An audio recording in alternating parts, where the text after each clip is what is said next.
Partha, when it's live? Yeah, I got the notification that we are now streaming live on YouTube. So we are live now. Okay. All right. Welcome, Viju, after a long break. Hope I know in India it wasn't a break, but we had a long weekend. So we had a week of rest, a week of spending time with family. So it was a quite a welcoming break. And before that, we had a weekend which, after the first two weekends where we had still rain disturb some of our games. This was the first weekend we had all the 16 games happening on the weekend of 18th of May. So we have quite a few exciting games which we want to cover. There are a lot of games which were really, really close, both in pool Division One and Division Two. So we'll do justice to all the games, especially those which are close. I think our focus is going to be probably cover those games a little more, and maybe also some of the outstanding performances in that week as well. So let me start off with the first game of the week. We'll start from the bottom.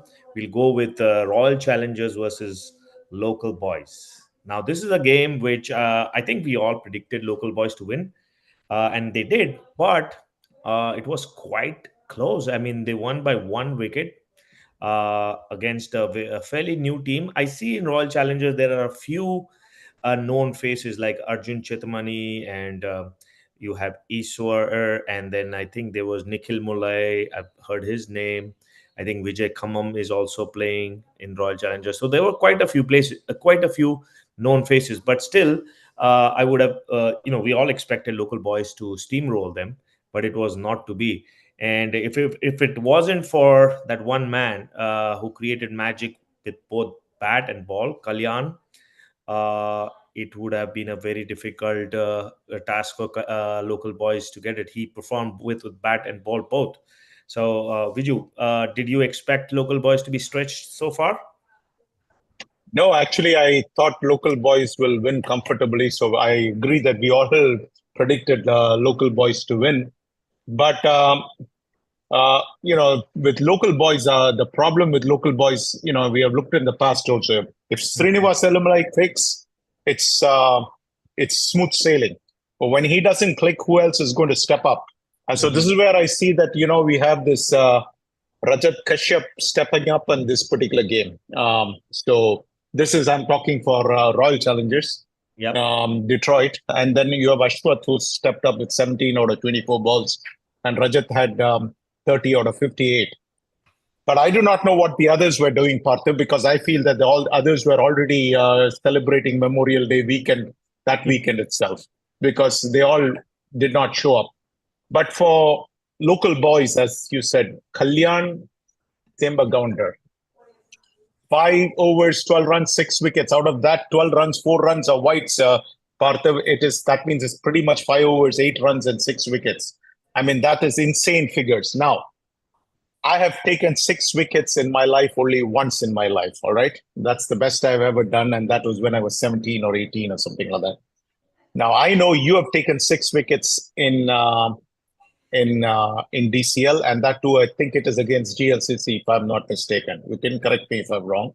That's right. But when you take this kind of an insane performance, can you just tell me what goes through your mind and how do you feel? Because I personally haven't experienced it, so I'd like to hear from you to get an idea of how good this Kalyan guy was. Yeah, I think it doesn't happen too many times, so it's definitely one to savor. I wish at that time I would, I had live streaming YouTube. I would have loved to keep that, in special place. But yeah, to be honest, I don't think anybody plans or expects that to happen. It just on that day, the ball comes out of her hand magically in the right place, right pace, right amount of swing, and the pitch and everything, like as they say, the stars align to kind of get you, those wickets. And to be honest, when I took those 6 wickets, I remember there was significant contribution from my fielders as well. They pulled, at least I remember, at least there were a couple of catches which were insane. One by the keeper, one by the close-in fielder.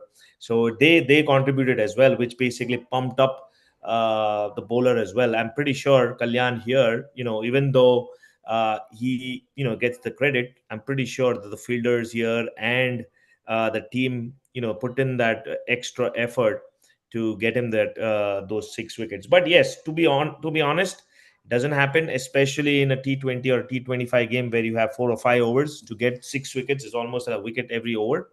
That is very, very rare, and something that definitely I would ask Kalyan, if he hasn't got the YouTube, it's going to be bad luck. This doesn't happen in life too many times, but hopefully he has some video recording or something to savor. Let me. Do you know what's the meaning of the word Kalyan? Yeah, I know it. I know in Hindi, it basically means goodwill. Like you basically give a blessing. So it basically Okay. meast everything. But I think in the southern languages it means marriage. All Oh, right. okay. Kalyan, Kalyanam, or whatever it is, it means marriage, if I'm not mistaken. All I know is Mr. Kalyan Sethagounder made sure all the Royal Challenger Detroit boys were, he was conducting marriage for those guys. He was busy packing them off and sending them off on that Memorial Day weekend because Gounder pretty much ground the Royal Challenger Detroit to pulp. Let me tell you, Partha, that's exactly what happened in this game. This game was Kalyan, Kalyan, Kalyan all the way. He had an absolutely fabulous game. Let's tip our cap to him and say, well done. But local boys have to think about it as to, yes, it shouldn't have been this close, especially for a team I have going all the way to the semifinals of Division 2, you see. So this again puts some question marks as to why did it become so challenging. But again, I think it is a lack of performance from everybody else other than the two people which Kalyan had a fantastic game, but I What think is that's where the interesting, problem begins. Viju, if you look at the scorecard, I was looking at the over by over because I saw that he is the last fifth or sixth bowler in the list. He was introduced in the 17th over.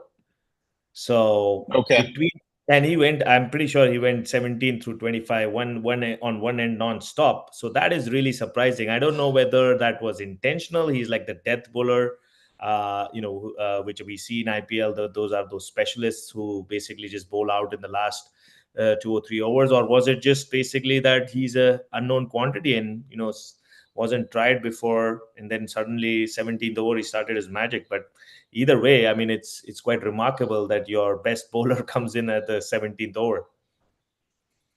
Again, I think this performance was an arresting performance.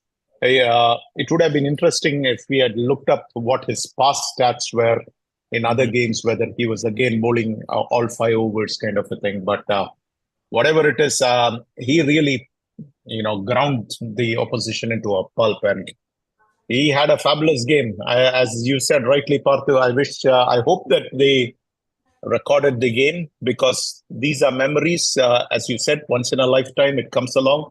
If you have them on your YouTube video, you can always go back and show them to your kids and grandkids if you're lucky enough to live till your grandkids are on the face of the earth. Only memory I have is whenever I meet Samish, he and I sneakily smile at each other, which basically makes me sure that he hasn't forgotten it either. So Okay. Well, now remind me that was in Drake Park, right? Your game against against GLCC. Either it was Drake Park or High Meadows. I know we used to play a lot there. High Meadows, Farmington.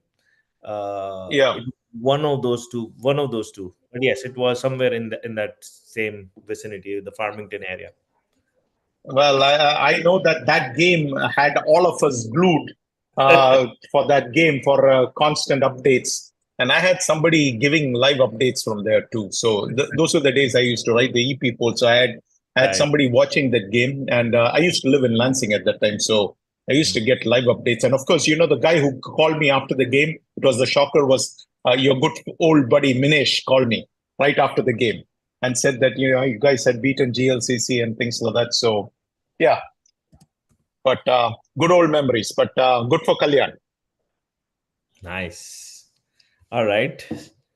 Talking about 6 wickets, one of our listeners, Sandeep, avid listener, sent me a screenshot from DCL 2016 where he bowled 3 overs, 11 runs, and 6 wickets. And that Which was against Sandeep? Which Sandeep are Sandeep we talking? Gopu. Are we talking about Gopu?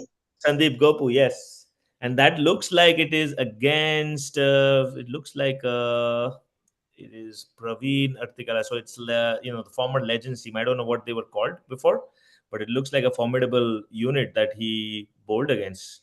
So there are Then, not. then yeah, ask him how come he's not bowling right now.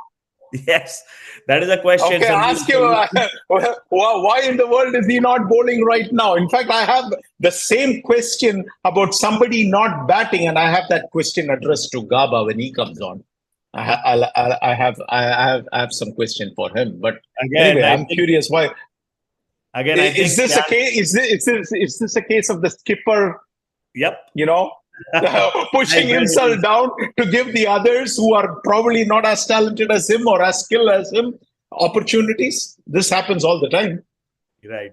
I'm pretty sure that's the case.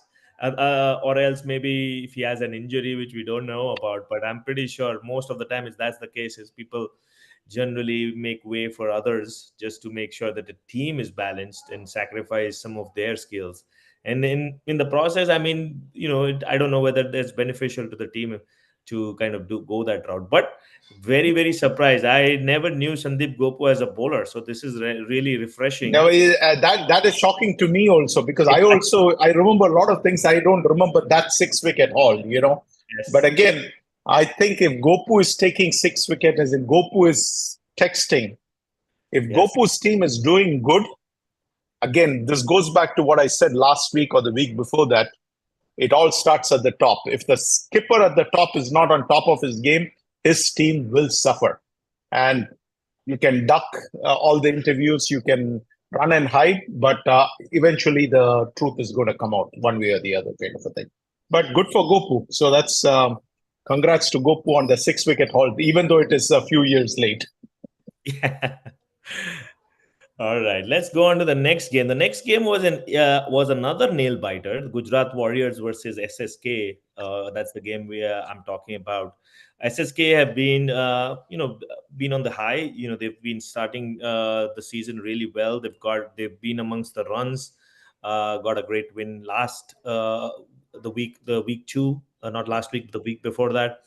But this time around, I think Gujarat Warriors pipped them at the line. I mean, it was a fabulous rear guard action at the end by Prakash and Kevin at the end, which got Gujarat Warriors through. I think at one point of time, I was following the game, and it looked like SSK had the game in the bag with 6 for 47 or something and chasing 100. I felt like SSK is going to wrap this up really quickly, maybe another 10-15 runs, and it's going to be a huge win.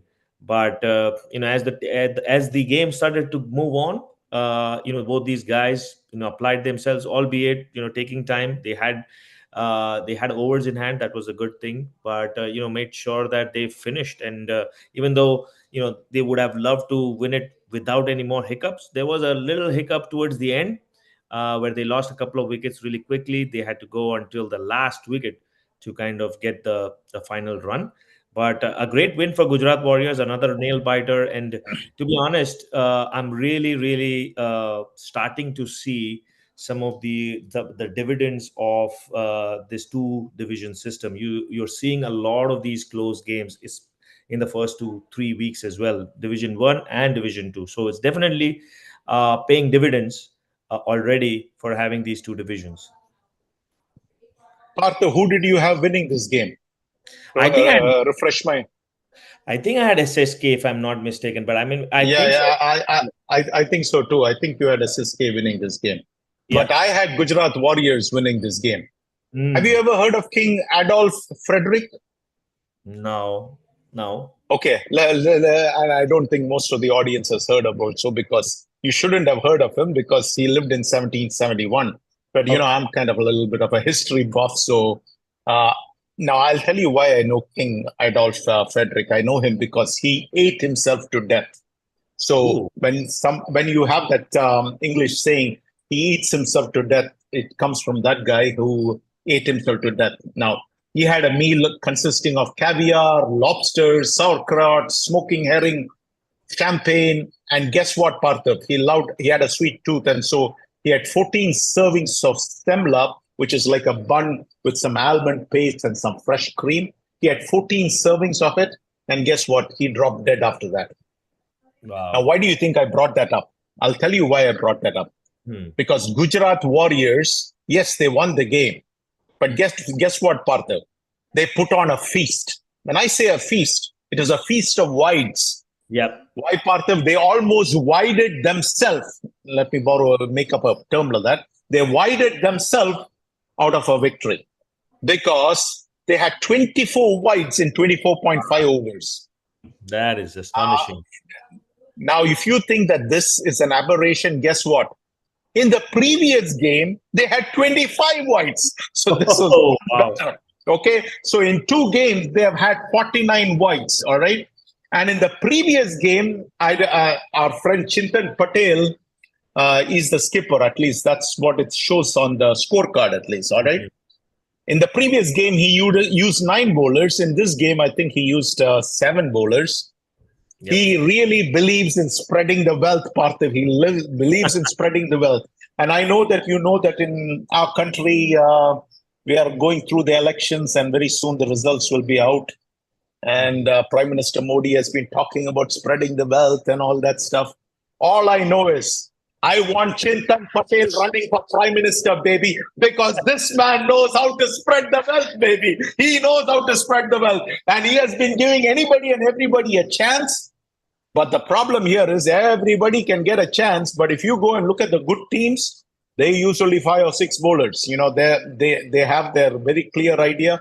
Go and watch the Gladspokeri's game, which was a repeat of the last year's finals. Both teams only use five bowlers. That's it. And I think the GLCC game also and the Stars, same thing, 5 or 6 bowlers per team. That's about it. But our friend, I think, isn't Chintan mean you're let's have a session or a sitting of talk or something?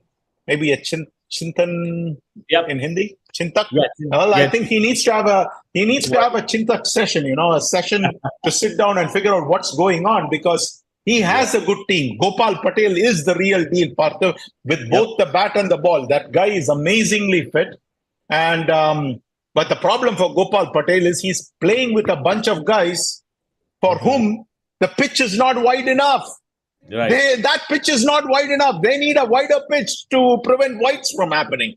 But great game by the Warriors. I mean, this was it should not have been this close if they had Correct. not given this many wides. But they give wides and make the game so close. They have a guy there on that team called Salman Sarizai. I think he's a player from Afghanistan. Amazing hitter of the ball, but he has some technical weaknesses. All right. But if he gets the ball in his arc, that ball is out of the park. But I did not know that he was a bowler, and our friends have been giving him the ball every game, 2 overs, 3 overs. But these overs go for like 18 runs, 20 runs, whatever it is, 15 runs in 2 overs or 12 runs in the. That adds up, and it's not like he's picking up any wickets or anything like that. And when you have better bowlers, you might as well utilize them if your objective is to win the game. But if the objective is to spread the wealth around, then that's a different deal altogether. But anyway, congrats to Warriors on getting this win. Yes, it was a close game, but it should not have been a close game, is what I felt. And let's hope that they don't eat themselves to death or they don't bowl themselves out of the championship. Yep. Hopefully they can make better decisions going forward. Definitely. I think this win is going to serve Gujarat Warriors a ton of good. SSK is definitely, as I said, is looking up, and probably in the first few weeks has established themselves as one of the runners for getting to that Division 1. So this win from Gujarat Warriors definitely puts a dent in their plans. But yeah, nevertheless, great game. As you mentioned, it would have been much easier if they had less wides, and some of the top batters would have contributed a little more and supported Gopal at the beginning. I think But I think Yeah. we should give credit to SSK's Sachin Chadda and Tejeshwar. I mean, those two guys Yep. batted. But again, like in the other game where only two people showed up, these two guys showed up. Everybody else kind of was disappearing. Our friend Lingappan, he was missing. I mean, he didn't bother to tickle the scorecard. So maybe if some of these people had contributed a little more, they probably could have pulled us win out. But good game by Sachin and Tejeshwar, I would say. Yes. All right, let's move on to the next game. Our next game is another Division Two game: Racha Riders versus Vikings. I think we're probably going to run through this game really quickly. I'm going to just walk through some of the highlights of this, even though it was a quite a close game in the end. Racha Riders winning by 9 runs. Two new teams, both of them joining DCL this year. Racha Riders have definitely caught my eye, especially when they beat MI Rangers in their first game. So this is their second win in the 3 games that they've played, and definitely have started DCL in a positive note with 2 wins out of 3 games. It'll get tougher. That's bad news that it'll get tougher as the season progresses. They'll be playing against some of the more experienced teams. But in this game, I think it was a great rear guard action again towards the end. The Ramakrishna, his 15 runs, I think, just made the total look a little more respectable than it would have been if his 15 runs wouldn't have come. They would have probably folded in under 50 or 50 around. But again, Vikings, on the other hand, could not capitalize on this low score, which they got Racha Riders. I'm pretty sure they would have had their shoulders high based on their performance with the ball. But with the bat, it was a very sorry state. Even though they were helped by 15 extras, 15 being the highest score on the scorecard, none of the batters really put their hand up. Uh, Wickets were distributed equally amongst the bowlers. So, all in all, I think a great win for Racha Riders. Looking forward to some of the other games as they progress in this Division 2. Parthiv, I just realized Vikings has Kamlakar Ambati on their team. He's the Oh, founder and the first captain of FCC. And that I was just stunned to see that Kamlakar Ambati plays on Vikings. So this looks like. So what is the deal there? I mean, if he plays for any team, I would have expected him to play for the FCC team. Well, correct. now the question is does FCC even belong to the original FCC team? Because when I think FCC, I think Kamlakar Ambati, I think Vamsi Tulsi. So if Yeah, um, this team Vikings is a team from the past. I think they changed their name. They were Cheetahs last year, okay, and they've changed to Vikings. So, and then before Cheetahs, I think they were something else. I forget, but it is like probably the third team of FCC. But yeah, to be honest, I don't think they are associated with each other, which originally they had started with. Agni again has completely been off. Ramesh has been kind of sole head. I don't think they have any affiliation with FCC, and I think even Cheetahs probably had went away with the management at FCC as well. I think with Wamsi Tulasi going, I don't think that cohesion is any longer there. okay. All right, we'll move on. I mean, it didn't. This game didn't catch my eye, so Yep. I really didn't prepare anything. The next game is another one. Very welcoming win for Royal Hunkars. I'm not sure, but is this their first win in DCL? My gut says that is probably the case. Until last year, I think they entered DCL last year, and I don't think I had seen or heard Yeah, about them. I don't remember a win either. So Yeah. if it's their first win, congrats on that win. Yes, I think it might be. But to be honest, I think it's very surprising to see. I mean, it's a one sided game. Obviously, Spartans folding for 51 runs. They folded in 14 overs. So that's rule one of cricket. You have to basically try to play the 25 overs. And I don't know whether they were in a hurry or was it, the exceptional bowling from Subhash that basically just, he ran through the Spartans lineup, but they were all out in the 14th over, so they missed out 11 overs, and that basically made a huge difference to their score. Royal Hunkars, credit to Subhash Mamadi. He got 5 wickets in the 3 overs, and that basically made the total look really pedestrian. And then Hunkars, yep, it would have been a real challenge for them because they were inside of their first win. They started really poorly, but then again towards the middle, you had Sai, Bharat, and Swaroop. I think they made sure that they crossed the line. So, all in all, congratulations to Royal Hunkars, their first win in DCL, and I'm pretty sure they must have celebrated and savored it.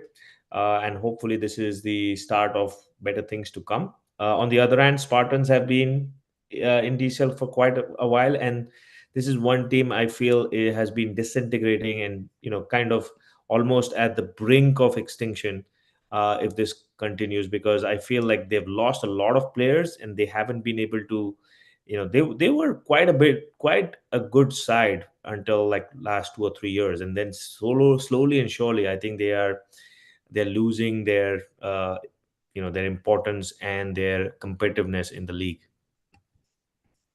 I think when our friend, who's this, our stats guru, the stats king, KK. his name is slipping, not KK. Oh, Chanakya. Chanakya, yes. When Chanakya left, I think yeah. that was probably the nail. That was probably the nail in the coffin because he was their best player. He was their the guy who could do everything for them. So the moment he left, I think, and then they had another guy by the name of Naeem Khan, if I'm not mistaken, who was also a phenomenally good player. I think he probably left Detroit, but losing those two players is difficult to replace that kind of talent. It's I don't care which team in the league you are. If you lose that kind of talent, it's very difficult. So, good luck to congrats to Hunkars on their first win. Let's put it that way. Absolutely. The next game, I think, was I think at least a couple of us had predicted Phantoms. And then SLCC Guardians. Were you the one who predicted Phantoms? Yeah, no, I had Phantoms. So since we had, I mean, usually since we were only running through the scores and 3 games is the games we said we will prepare, I prepared for the Phantoms versus the Guardians game. That was yes, I did have Phantoms winning. In fact, I was watching that game because that was a 50-50 game. All right. And so I was watching it, and when Phantoms got to 111 or something like that, I remember telling myself, now that's a pretty good score, only to find that Guardians overhauled it. But I think it was a clinical performance by Guardians to overhaul it. But there are some similarities in both their innings. If you look at it, Sandeep Pallam Reddy and that Rohit Venkatesh, and I think this Rohit Venkatesh is the real deal. You'll find that when those two guys were batting, they took the score from 25 for 2 to 80 for 3. Yep. All right. And that set up the foundation to get to 111. Now, I honestly think this Sandeep Pallam Reddy, I don't think he played for these guys last year. I think he played for Fighters last year. And I think before that, I had seen him playing for Phantoms. So I think he went from Phantoms to Fighters. But Fighters, I don't think he did anything worth talking about. At least I don't remember anything phenomenally good where he has done anything. But I think at least in when he was on these guys with Phantoms, when we played them and things like that, he was on my radar. And I remember that both those years he had scored enough runs, probably close to 100 runs or maybe slightly more than 100 runs in both those years, in 21 and 22. I'm talking about 23. I think he played for Fighters. But nevertheless, this was a good performance by him. I think Rohit Venkatesh is the real deal. He even bowled and took 3 wickets. And so, but here's the interesting thing, Parthu. This is a new player. And for a new player, he has scored 32 in 51 balls. But here's the thing which caught my eye is no boundaries. No boundaries. No fours, no sixes, nothing. in that you play 51 balls and you don't hit a boundary.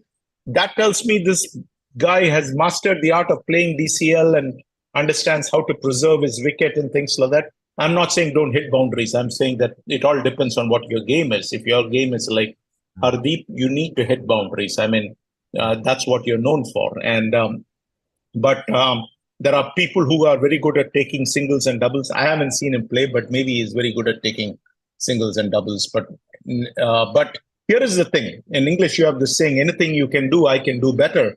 That's what our Guardians guys did, because they also remember 25 for 3, 25 for 2 to 80 for 3, and it was two guys doing all the job for Phantoms. But guess what? In Guardians also, it is two guys doing all the job. They took the score from 3 for 26 to 4 for 82, almost identical. You get my point? When you look at it, these two players stepping in, and whatever Phantoms did, these guys did better. And it was a pretty good performance, I would say. And basically, it was the Swami Tirunagari show. And this Swami Tirunagari guy, we have talked about him in the past too, last year or the year before that. He has done this a few times. So obviously a good player. And PG, how come you guys don't have any rules about full names there? I mean, I thought last year you had some rule that, people have to have their name as per the driver's license. That's something which we've sent this week message around profile pic, but we haven't addressed the names. It's like, we can only do monitoring, once in a while. We can't really sit and keep checking every week, because there's a loophole, right? You can have a profile pic and then remove it, or you can have a name, a full name, and then basically decide that you want to abbreviate it. Unless we actually go in and check every scorecard and every roster, it's hard to kind of determine it. So a lot of people trust me, Parthiv, the moment you introduce a fine and say that if you guys don't have it and we catch you and we will give you the fine, all these things will magically get solved. Yep. Clinical win by the Guardians. But I thought 111 was good enough, but clearly it was not good enough. I think it was a very committed, very disciplined chase. But let me ask you, I wanted to ask you this question. I find that our friend Satish Velamukunda, guy I like, very disciplined character. He's always on top of his things. He's well organized. He knows how to manage people. What do you think about him going from Division 1 to Division 2? Because that's where he's playing now, right? Division 2. But this is a Division 1 quality player. I mean, this guy can play on many of the Division 1 teams. I'm not saying all Division 1 teams, but if you have 100 Division 1 teams, I think he can play on 80 of those Division 1 teams, you see. Maybe not the top 20, but he's a good player. He has been a good player. He's now gone into Division 2. I mean, the same thing is what Tejas did. So now here is the problem.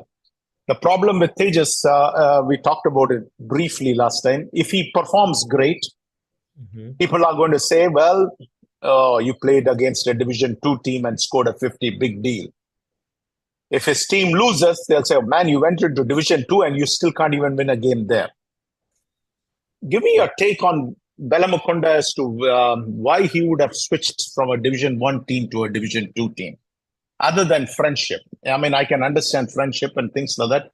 But at the same time, you're trying to play a game and you have the game to succeed in Division 1. It just bothered me. I thought I'll throw it out to you and see what your thoughts were on that. I think I can only guess, but I'm just trying to recollect some of the things that we had talked to him when he was at the show. And even at the time when these two teams were introduced, there was a lot of speculation around, how the two teams will work, if there's going to be people moving from one team to the other, like promotion, demotion kind of thing. And I feel like in the last couple of years, because, these two teams have started to kind of, lose players, I think Satish wants to basically, take a step back, just like, it's the captain syndrome, is to make people play in that Division 1. He definitely wants the Legends team to outshine. So he's trying to take that back seat, go into Division 2, have some of the other players take the center stage and, play a lot more games. And I think also he may have the idea, the long term vision of this basically developing this SLCC Guardians as well. So his presence definitely would help in keeping this team going, for going and basically growing this team to, if not Division 1 class, but at least competing well in Division 2. So it might be he's trying to kind of make both teams competitive in the long run. That is All what right. it is. Okay. I thought I'll just ask that question. Throw it out. Cool. All right, let's go to the next game. It's the Thunderbolt versus MI Rangers. Another one wicket win. That they're as we had mentioned at the start of the show, there were quite a few of them, one wicket wins. This is another one which was a really close one, which MI Rangers pulled it off at the end. Praveen Kumar Reddy, I think all over the place. I had highlighted him in my Insta and Facebook posts as well. His 38 runs towards the end of the innings. I don't know if it was a conscious move to send him late down the order, or was it something which was unknown or discovered really late.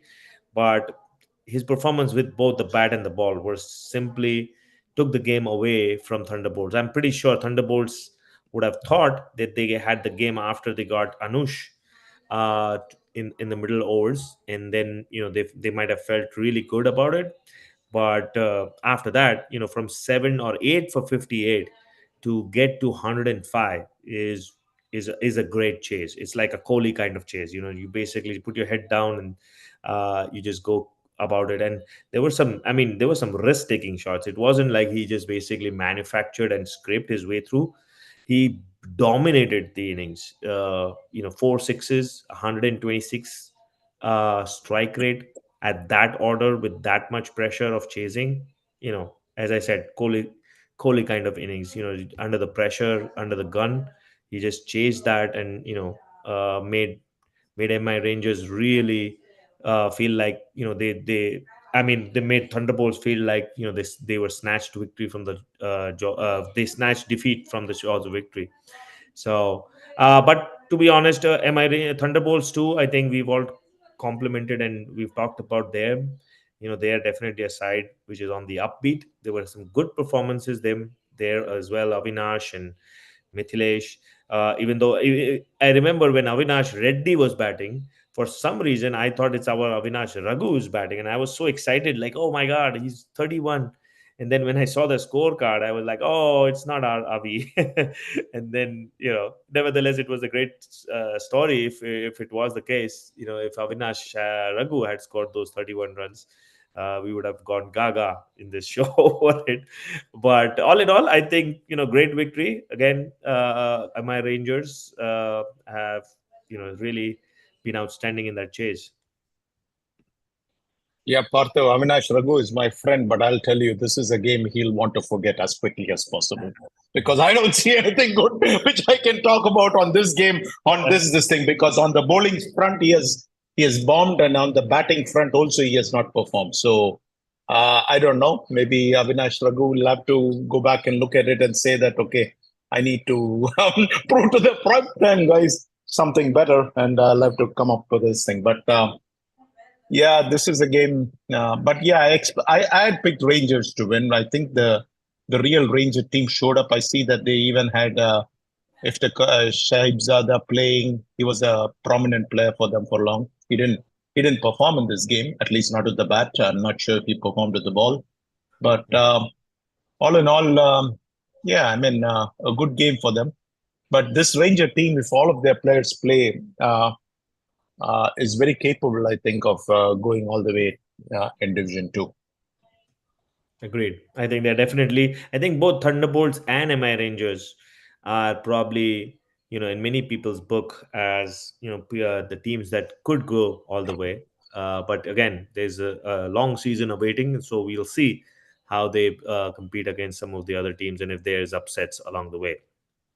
Next game, probably want to go really quickly on that. Motor City versus Stallions. Again, Stallions, remember, are the sterling strikers of the old. So it's really disheartening to see this team go from what we thought at that when they came over, when Brownstown split and Sterling Strikers came about. We definitely had high expectations, and we all thought Sterling Strikers is a team that is definitely championship material. They did perform quite a bit at that stage. They've lost a few players. They've people have gone from Canton Hurricanes. You Gladiators have got a couple of them. Uh, and they've just lost their shine. And this is an embarrassing defeat, I would say. Motor City, most teams expect to win against them, and this loss is definitely one which I feel Stallions puts them even below that that line of whether they are even able to survive this Division Two. I would have guessed at the start of the season. I would have guessed that this was a team might be on the up to look for Division One, but it looks like they've lost their really their mojo. If I were to say, Ehsan needs to really step up and try to get a few good talented players. Motivate the team. Otherwise, it's going to be they're looking down the barrel really. But all But credit to Parthiv, this is not the first time this has happened. They were before they were Stallions or Sterling Strikers or whatever you want to call them. They were FHCC, and a correct. long time back I'm talking about. But Yep. from that time, at that time they had Raza and Ali Abbas and all these guys under the same banner. But Yep. over the years, somehow every year there is always a lot of tension. There's a person by the name of uh, his last name is Ibidat. You know who I'm talking about, Yes, I know. right?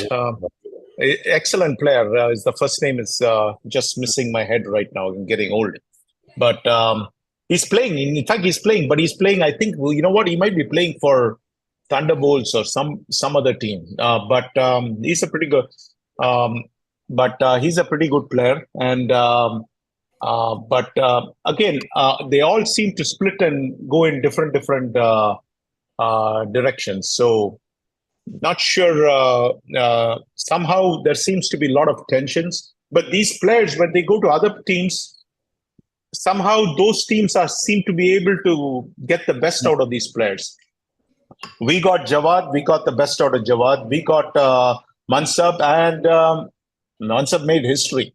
I mean, I keep joking that even if we were a script writer, probably we couldn't have written a script that good. I mean, he had that good of a season. And yet, I remember when he was on Sterling Strikers. I think when that six was hit of Mansab or whatever it is, a lot of finger pointing was going on Mansab. But really speaking, a fantastic player. All you have to know is how to use him and put him in the right perspective. Sometimes he himself doesn't know how to use himself. I remember in the DCL final, it was Arjun Achbani who went and told him, "Hey, you are going. You don't worry about anything. I am there behind you. You go there and you play your natural game." But Mansab being Mansab tries to convince Arjun, no, you go. Arjun is like, no, you go and finish the game. I know what I'm talking about. You go. I'm there behind you. If you fail, don't worry. I'm still there. And that gives a lot of confidence to the player too, knowing that you have the green light to go and play your natural game, knowing that there is still another guy behind. But I think that is a masterclass in trying to figure out what that player is capable of performing and getting job done, and also giving him that license to go and do what he can naturally do. But yeah, I mean, it worked out for us, but somehow it didn't work out in these other teams. But I think they might have to look and see what are they doing wrong. I do not know if they are doing anything wrong also, but somehow maybe you need a very strong leader at the top also, who when he says things, others will pay attention and listen. I do not know. Yeah, I think from what I've heard and what I've seen, even the Canton Hurricanes, once upon a time they were together as well, some of those players. Those Javed, etc., used to be on FHCC. So now we're talking about not a two-way split, three, four. Oh, I know who's the name. Ali Shah Nibida. Excellent player. Really good with the bat and with the ball. Yep. So I think it's more around, like, I think it's the politics which happens when you have people from the same community, people from from the same region together, I think there's a chance for that to happen a lot. And I remember talking with Javed by once, and I think that was something which he pointed out, that there's so much of politics going on within the team. It was just basically, just like how, the same problem appears to be in the Pakistan national team. Just too much politics going on, not a stable leader, and every time people are trying to pull each other down. And I think that's something which has impacted Stallions as well. Okay. Right, let's go to the next game. Next game was a quite a one-sided game. Stingers, are definitely one of the strong contenders to go and finish top of Division Two. The way they've started and the way they're playing has been clinical so far, and they have a very good side. Alagu has been leading them well. They built their side, and both their wins so far have been very convincing. This especially chasing 67, albeit against a lesser team like Rebels. But it was a clinical finish. I mean, if you see the scorecard, the bowlers kind of shared the wickets. Alagu amongst the top destroyers at the start of the innings, and then in the batting, great contributions in the middle of the innings by.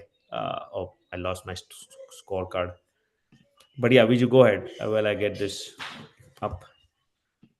No, actually, I didn't prepare for this game, Partha. Remember, I mean, I was under the impression we are only covering three games, so I only looked up Yeah, the I just three saw the games which we scorecard. are Yeah, so I covering. just wanted to highlight, yeah, Vaibhav, Tyagi, and then Sridhar. I think both of those guys played really well. Uh, the middle of the middle order, and made sure that they kind of strolled through that 66 runs. So great win for Stingers, Rebels. I think they have a lot to learn. When you're trying nine different bowlers, that that team has quite a distance to go and start being competitive in DCL. So all in all, I think Stingers go forward, and we'll see how they compete against the rest of the big teams that they'll probably play next. All right. I think we're now going to be in the next game. We are now going to start in Division 1. The first game is Indus Thunders and Fighters. Now, I know this was another game that we all probably, not all, but it was a 3-2 split. I think. Yeah, Partha, I confess, I was the dumb guy one of the dumb guys who picked fighters. Okay, and I paid for it. I, I'll confess to that. Yeah, but it was a close game. I mean, it was something that I'm pretty sure, not a close game, but especially on paper with Fighters performing so well, and obviously the Thunders have been a team that everybody wants to beat. Fighters have had started well, so I do not blame you for going on the fighter side, because they've started really well. They have shown really fighting spirit, and it at the start of the season it could be anybody's game before Indus Thunders really get rolling. This would have been the fighters' best opportunity to get Thunders under the run. But look at the scorecard. I think this is what makes me a fan of Indus Thunders. It's just the way that they are balanced. If one doesn't perform, it's the other one who takes over. So even here, if you look at the batting scorecard, it isn't something that you would write home, but there is contributions coming from every alternate person. You see Anirudh starting, then you have Rohit, then you have Rao Ganta towards the end, and then Chetan Dushyant.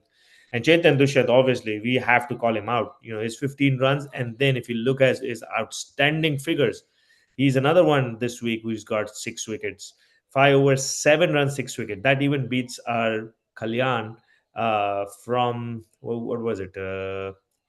Which team? I forget which we were talking about, but No, yeah, the guy who we mentioned before, Kalyan, he had 6 wickets as well. But here, Chetan Dushyant, definitely is the MVP performer. Big match uh, against a very good team. He rolls them out for 6 runs, and if you look at that, I mean, just never had any of the fighters even a sniff of a chance for even getting close to that 94. So all in all, I would say Thunders. have been, as I said, a very balanced team, and they continue to do that. I'm surprised Sandeep is coming down the order, but I know that there are quite a few new faces who he wants to give a chance. So you see Maulik and Ronak towards the top of the order. They haven't got into gear yet. I know it's very early. It's only been 3 games, 3 weeks, so it's pretty early. But we'll probably keep an eye on those two and how they fit into the balance of this side as we progress, especially when it comes to playoffs. That's where it's going to be critical as to when the likes of Dinesh Pandeti and Manoj Singh, those guys come back, Bangera comes back. We'll have to see how this order and the team kind of shakes up. But all in all, I would say, as expected, I expected Indus Thunders to win, and they won very convincingly. Yeah, Parthiv fighters had me bamboozled. They had me fooled. I was a fool. Let's put it that way. Let's call a fool a fool. All right. So I don't have a problem with that. I somehow bought into the hype of the fighters and paid the price. All right. But let me put it this way. It says Thunders versus fighters. I don't think it is Thunders versus fighters.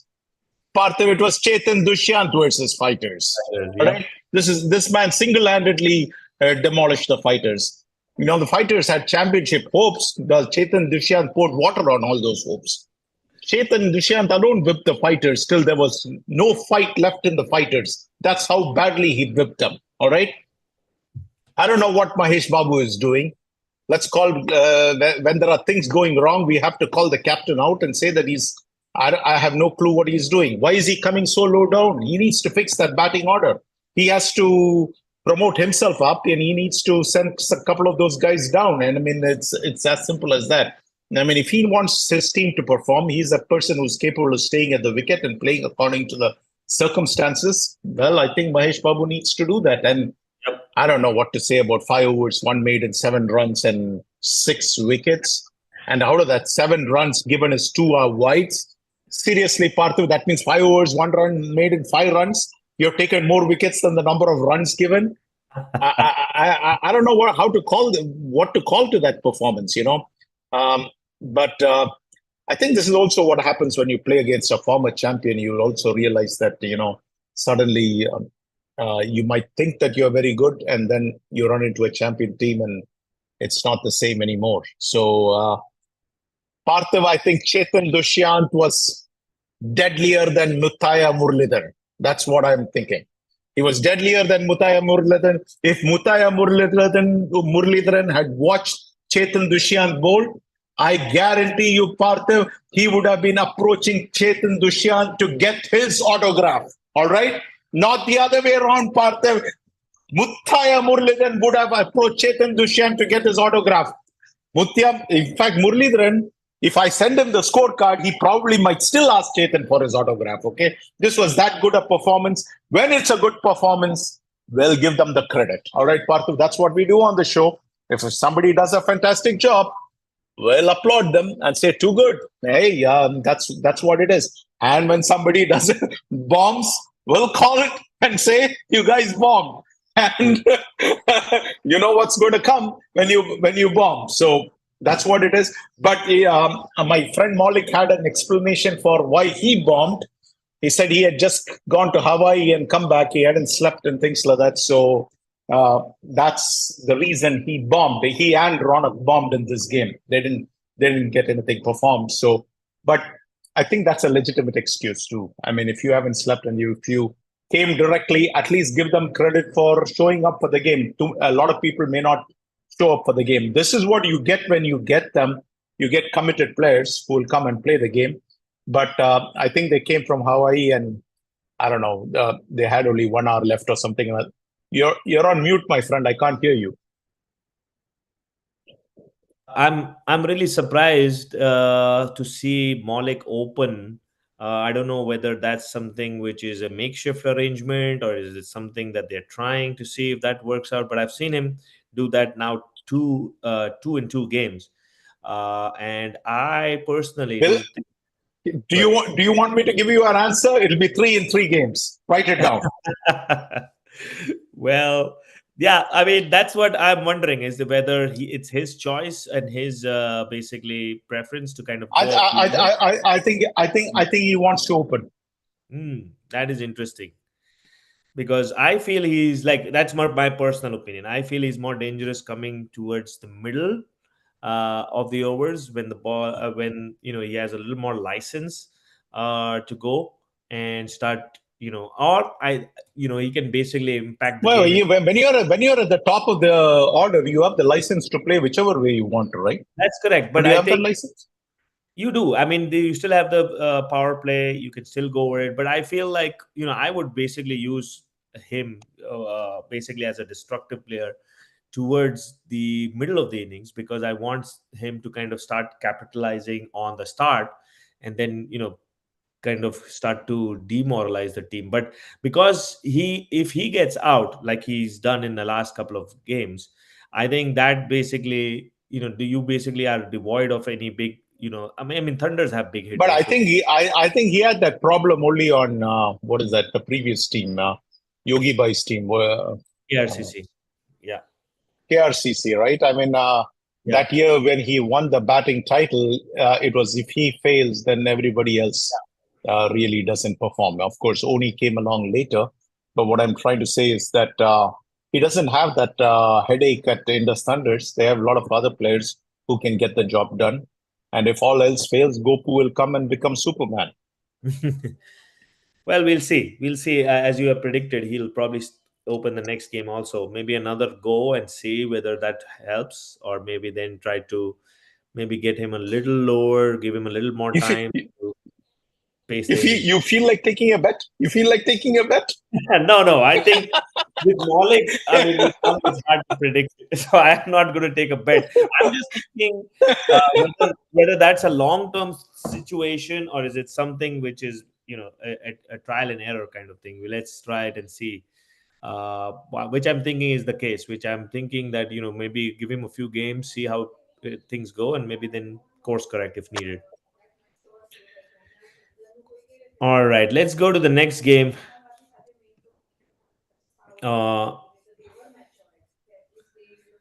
The next game is the Stars GLCC game. Now, this was another game which I know. I mean, this was a game, even though we all predicted Stars, we all knew in the back of our mind that GLCC cannot be written off, especially with the new captain and new influx of talent. It's going to be difficult to ignore GLCC. But this is another game where one man just stood between the opponent and the team. Ravi Teja Reddy, as he's done so often against some of the big teams, and we've been on the receiving end quite a few times as well, where he stood up and just taken the game away. In this game, his 56 just made a huge difference, especially when you're batting first and you were looking for that big total 120. And we've always discussed this, what's a total that basically makes you feel safe. And I think in the last few years, DCL, it's 110 and 120, which most captains feel that they are in a safe until obviously somebody comes and plays an outstanding innings or you bowl really badly. 120, you most times than not you expect to win. In this game, they even though Hemant bowled really well, they're still without the services of Samish. He's nursing a shoulder injury, so I think that key cog in their bowling unit is still missing. And I think KK had mentioned last week when he was on the show that he still has some availability issues. Uh, so, No, uh, Parthiv. No, I don't agree with that. He didn't have what availability issues. He had only Samish was missing. All right, he had enough and more bowlers. I mean, yeah, I mean, I mean, ultimately, if you see, I mean, No, Parthiv. Let me tell you something. KK wants the BMW and the Ferrari and the Rolls Royce, and he wants everything. All right. You can't satisfy KK. Leave KK. I mean, don't buy everything which KK is saying here. All right. So sometimes you have to call KK out for this and say, no. Only Samish is missing, and Samish will be around shortly. But they have enough and more bowlers. They had enough and more options. But another case So of the captain kind of demoting himself, putting himself down the order. Vamsi himself comes now like 8 or 9 down the order. So another case of the captain kind of pushing himself down to promote some of the other talented skills. And I'm pretty sure. I mean, KK, I wouldn't put him at 8. I mean, at the least, 4, 5, somewhere around that. Very similar to that Maulik mold. You can either go for it at the start, or you bring him in the middle to kind of stem the flow of wickets, or kind of just counter attack from there. But definitely, I think KK, if he's listening, he's definitely not there at 8 and 9. It definitely needs to think about his own position before he starts to wonder about. the problem, like, can we call it straight? I mean, can I be honest? I mean, I'll give a straight opinion Yes, whether yes. somebody likes it or not. I mean, yeah, KK is my friend, and you guys are all I'm buddies with you. I honestly think KK is looking out more for his brother than for himself or for his team. All right, let's call it for what it is. All right. Hmm. I think if KK is going with Kaushik Chapdi in the batting order right at the top of the innings, it's a nightmare for any team. I don't know why I'm saying this, and I'm sure Satya is sitting and thinking, why in this world is this guy telling this thing? Because we don't need that option, or nobody needs that option. But honestly speaking, I think that's the right option because KK, like Molly, can destroy any bowling attack if he gets going, right? So, which his brother can't. But his brother is a very stable, steady player. He's no destructive agent, which KK is. KK is a destructive agent. He's the force of nature. So two different kind of players. One is a technically correct player. The other person doesn't care anything about technique. He meets back with ball is gone. It's as simple as that. Yeah, But and I that's think what it is. But yeah, and yeah, go and ahead. you're absolutely right. I think this is another case of appeasement. You see, I don't know whether I haven't really checked on Sumit and Murli too much. I think they definitely. I mean, some of the other big players like Naseem Khan, I've seen him multiple years, and I don't think he's a number 10 or number 11. He again is a very destructive player, and you need to use him really well. I've seen him hit some really big shots, and he can come in and change the direction of the innings very, very quickly. So I'm really surprised that again Naseem Khan is at the end of the batting order, uh, and that is and I remember GLCC opened with a Ajit for a long time. So I'm surprised why Ajit is now in the middle of the order. I think he's a great guy to have at the top of the order, and he like Vignesh can really pepper the offside fence a lot, and that is really advantageous. And I would basically make that switch right away. I mean, if you want stability, I think Ajit is the guy. I mean, if he stays long, he can make those runs really and make it really difficult for the bowlers to, because he has probably a lot of shots which you probably don't think, but he plays them so effortlessly that it troubles the bowlers. So in this case, I think GLCC probably need to look at their batting order to really make an impact. But let's not forget Ravi Teja Reddy. I think we are forgetting the star performer. His 56 runs with 5 sixes, playing at 100 plus strike rate. That made a huge difference in this game, I think. Yeah, Parthiv, it was a one-man show. What can I say? It was Ravi Teja, Ravi Teja, Ravi Teja. Little help he got from Mahesh Mutiala and Arun Lavakumar. Otherwise, on the batting end, he got hardly anything from anybody else. Again, I think he's a phenomenal player. I think if we have to talk about preseason odds-on favorite to become the MVP of the league, here is a player who can do that. I'm not sure if he's bowling now. I don't remember seeing his name in the bowling stats. I'm not sure if he bowled. Nope, he did not bowl. So that No. tells me he still probably has the Yep. injury issue with the arm or whatever it is. Right. But part of once stars get to 121, okay, you pretty much can write the game off. I mean, I Yep. don't care if it is GLCC or GLCC's grandfather which is playing. Let me tell you that they are not going to overhaul that score of 121 if Stars get to 121. Stars have the bowling to defend 121 on any given day. So let me ask you this question. If you could, I'm going to ask you this question. If you could take only one player from GLCC, who would you take? To your team. Yeah. If you could take only one player from GLCC to your team, who would you take? I think without a doubt, Akash. I think he basically. This is why I hate you, because I also will take Akash, because I have written it down. I asked a question and I wrote my answer down, and the answer is yes, it would be Akash, because undoubtedly, look at the bowling. All the others can bowl all the pace in the world, but Akash knows how to bowl to is a very good thinking cricketer, but very good bowler who has a lot of variety and variation and things like that. I honestly feel he's underrated as a bowler, but he's an exceptional bowler. But what I like about Akash more than anything else, he's a fantastic team player. So yes, you can work around him. You can send him up the order. You need a little bit on a certain day, somebody to come back and stabilize it. If things don't go your way, you can have that. He gives the captain tremendous amount of flexibility. Correct. And he gives you a lot of variety. He can back aggressive. He can back defensive.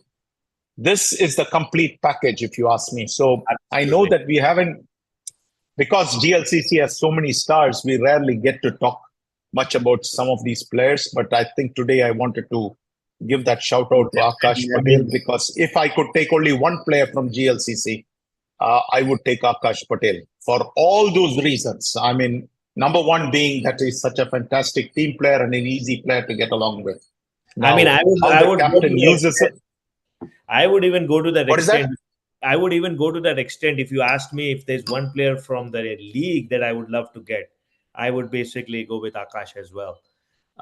Because as you said, he checks all the boxes: bowling, batting, fielding, and he's great on the field. I have played with him. We played multiple tournaments and have come across each other many times, and he's just a fantastic human being as well, on and off the field. So very easy to maintain. Even though he's multiple times MVP in many of the tournaments, he's never has any big player syndrome or anything of that nature. So definitely, I think one of the most sorted out players in the league would be Akash. Yeah, and I don't think he gets as much credit for what he performs and does. But I think it's only right for us to highlight the players who really deserve to be highlighted. And this guy is such a fabulous player that from a distance, you kind of watch him and admire him for who he is, what he brings to the league, what he brings to your team. Mm-hmm. He plays cricket the right way. And as you said, no airs, no nothing, just a fantastic person. First, a person, and then a fantastic cricketer. I always think you get a fantastic person, everything else will work out, because you need that flexibility to do all kinds of things. And he's just a fabulous player. And another guy I've admired for long is Ashraf Rajguru. I mean, similar mold player. You get my point? Yep. If you ask me, one guy is bigger in size. That's about it. All right. Otherwise, everything about them, they can do anything and everything. Everything which I said about Akash would apply to Ashraf Rajguru also. Yep. Same thing. Admired from a distance. Always said, top class, top of the shelf player kind of a thing. I was wondering what answer you would give, and I was going to give my answer, but you took away my answer. But okay, I'll ask you another question. I'll ask you another question. It always requires genuine talent finders to find that talent player and identify that person. But I thought it was good captaincy and good solid win by Stars. I mean, this was a key game. In a key game, they showed up. They played well. I think Hari Paramkusam did a fantastic job. I think the odds-on favorite at this point to win DCL 2024. Whether Banguera comes or not, that's a big question mark. I think that battle is still going to be fought, but I don't think they need Banguera. Without Banguera, they have enough and more stars in their lineup to get the job done. and with Amar also joining them and things like that. They have too many options, if you ask me. But Correct. Ravi Teja is the one guy who's phenomenally good. He's been playing at a very high level. Yep. But yeah, go I had a ahead. question for you. With the new, uh, with the new stars coming in for GLCC, the Kaushiks and the Pradeep and the Vamsi, do you think GLCC this year is a challenger or a pretender for the Hmm. championship? For me, they are something between a challenger and a pretender. Okay. The reason I say that they are not a full-fledged challenger for me, but again depends upon what opposition. There is a reason all of us picked. I think I do not know what Vamsi picked, but all of us Yeah, I think it was picked 5-0. Stars to win this, right? It Yeah. was 5-0 Stars. Right now, why was it 5-0 Stars? Because all of us were clearly feeling that if Team A comes with all their players and Team B comes with all their players, we know who's going to win. Right. I think now, which team actually shows up on the ground on that day, that's a different issue altogether. But I think GLCC still has a lot of holes. They have a lot of players who are advanced in age. They don't have too many young players either who can make up for that difference. On the other side, there are teams which can, because okay, Parthiv, let's look at it. All right, GLCC, when they played against Dynamites, right? Mm-hmm. They absolutely blasted Dynamites off the face of the earth, right? I mean, it was so lopsided that it was not even funny. That that even KK could say that what, these Dynamites guys, they're not even on the same level as us. Right. It's as simple as that. Even though he might not have used that exact term, pretty much it was that's where Right. it is. It's not a Division One team as much as you might want to think it is a Division One team. They are not at the same level, and I'm not arguing on that count. But what I'm trying to say is that, but yet when the same GLCC team went against Stars, well, you saw the level, and you saw what will happen when you have a top class bowling unit come and bowl to you.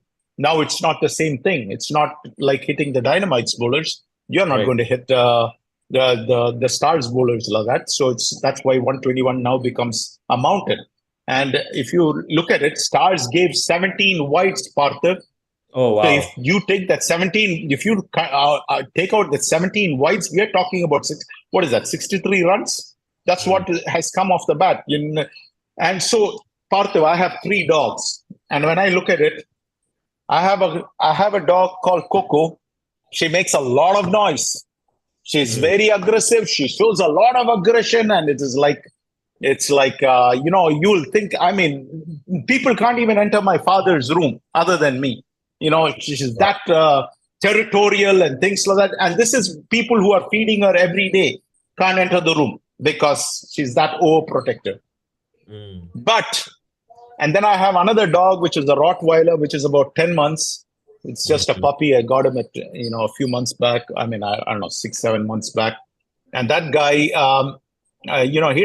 hardly makes any noise.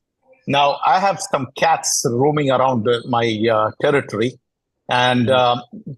the real nuisance. But these cats have these dogs really hyper because they always walk on the top of the wall, and these dogs are not able to get to the cat.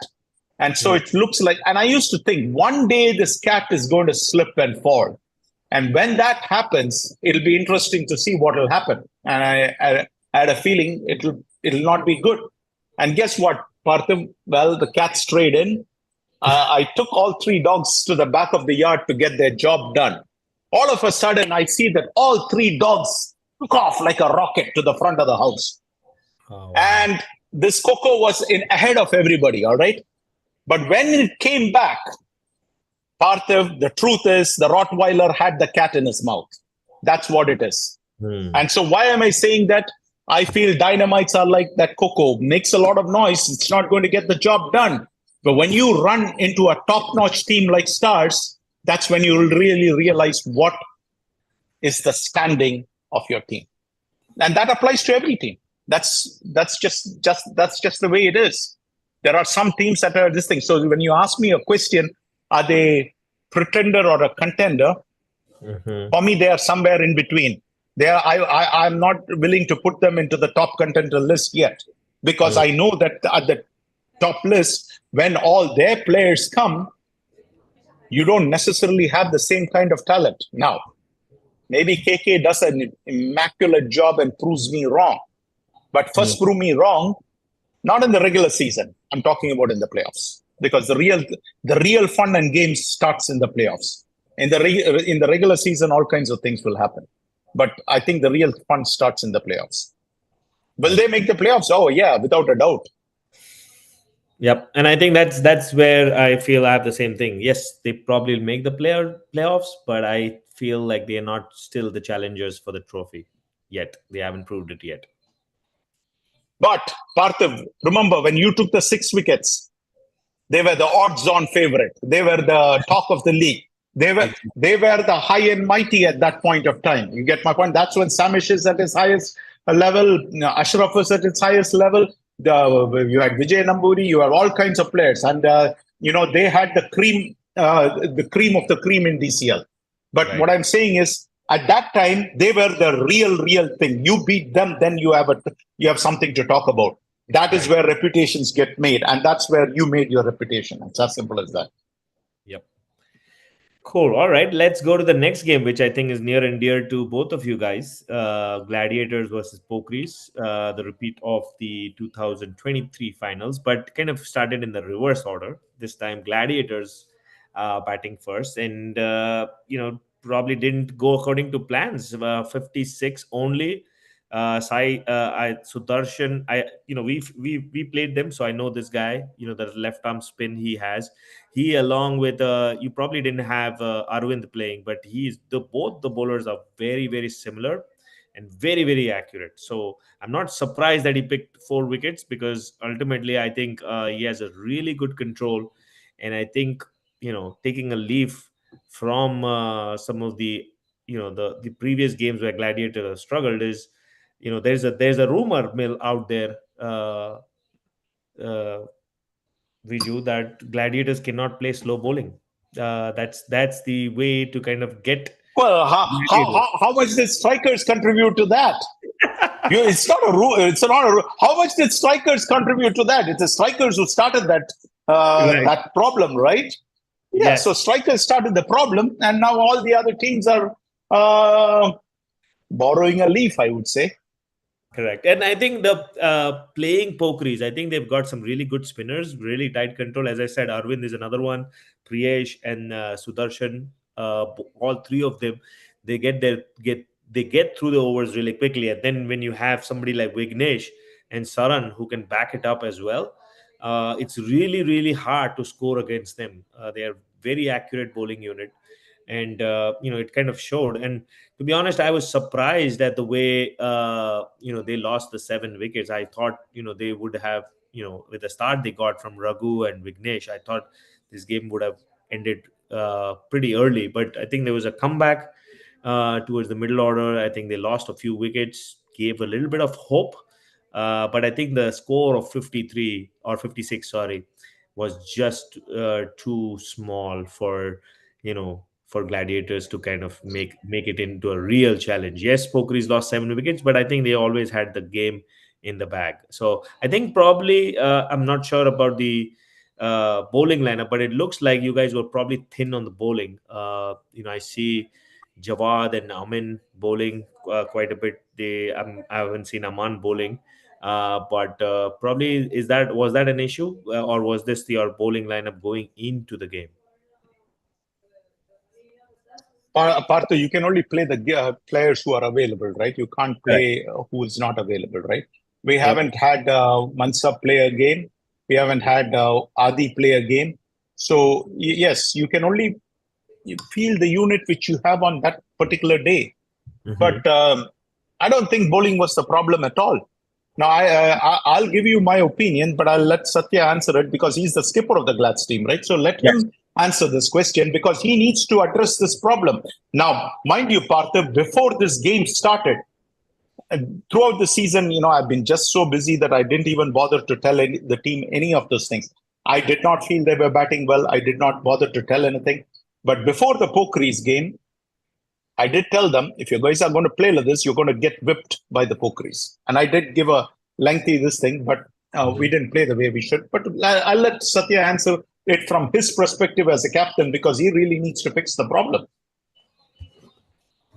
So, for your question, bowling wise, we were good because we had Jeet, Sean, Javad, who are basically regular on even there. But I mean, he's a new ad. He's really bowling good, so that's why we want to use him. So his pace is really good. So I tried him last game, like third or fourth bowler, but he really performed that game. So I moved him to the opening spell.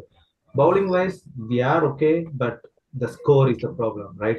We did not put up enough score for the bowlers. Any like 25 overs, 50 nothing there. So just with so I did tell them to bat aggressive, but see that's why we won the toss. I took the batting. I know if I want to field and goes very slow, because I always know Poker is really good batting unit. Any score you put, they will try to chase. But if we try to give them, then they will try to think too much. They will put some score around 80 to 90, and we can sit there and win the game. But I don't want to do that. I just wanted to put our guys up front in the pressure to see how they can perform. Last two games we chased, we waited, we won the game, but that's not the way to win, right? Like it's very low score, even we took like so much overs to win. And I just took batting. I did not expect Hardeep, Jawad, and Taif to bundle that early there. Hardeep, he took a lot of time, but he has to change. He should not be less than 100 strike rate. He's way low for his strike rate. And then I did not expect Jawad and Taif to go for very few runs. These are the three key in the middle order for me. Then I'm trying to add Umar and Hemant, but it was the first game they also didn't click properly. So yeah, on that day they bowled really good. It was a wet field initially. Then the sun came out. It started better for this. I think like our score is way low, so I agree on that. Pokris did a good job in the bowling unit to pick up. So Satya, I think probably also another thing you probably if you can answer is what is that makes Gladiators bat struggle against some of the slower bowling? I've seen you guys whip everyone who is medium pace and fast, but somehow spinners and the slow bowlers kind of get to you or get to your batsmen. Have you talked about that in the team meeting? Have you guys talked about how to address that? We have batsmen to play these kind of slow bowlers. That's where I brought down Taif and then Jawad. Like these batsmen can bat slow bowlers. It's not like we are struggling. So I know next is strikers. It's similar kind of bowling. I already told them the same. We have to be a bit aggressive over there. But we have batsmen. I know we are giving wickets, but it's against like we are trying to go for the bad balls. There are a lot of bad balls we try to go against. So sometimes yes, we lose wickets. We need really somebody to rotate. Just we need to do we instead of hitting, keep it like 80 to 90 strike rate always and rotate the strike. Then yeah, we should be good. We have good batsmen. It's not that we are.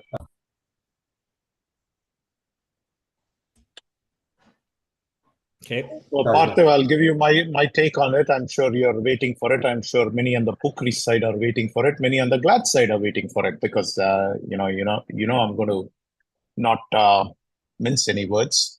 I'll tell you, Parthiv, if Glad's bat like this, we cannot beat a bunch of girls playing in petticoats. All right, that's what I honestly feel. If we bat like that, we cannot beat even a girls' team playing in petticoats. That's honestly how I feel.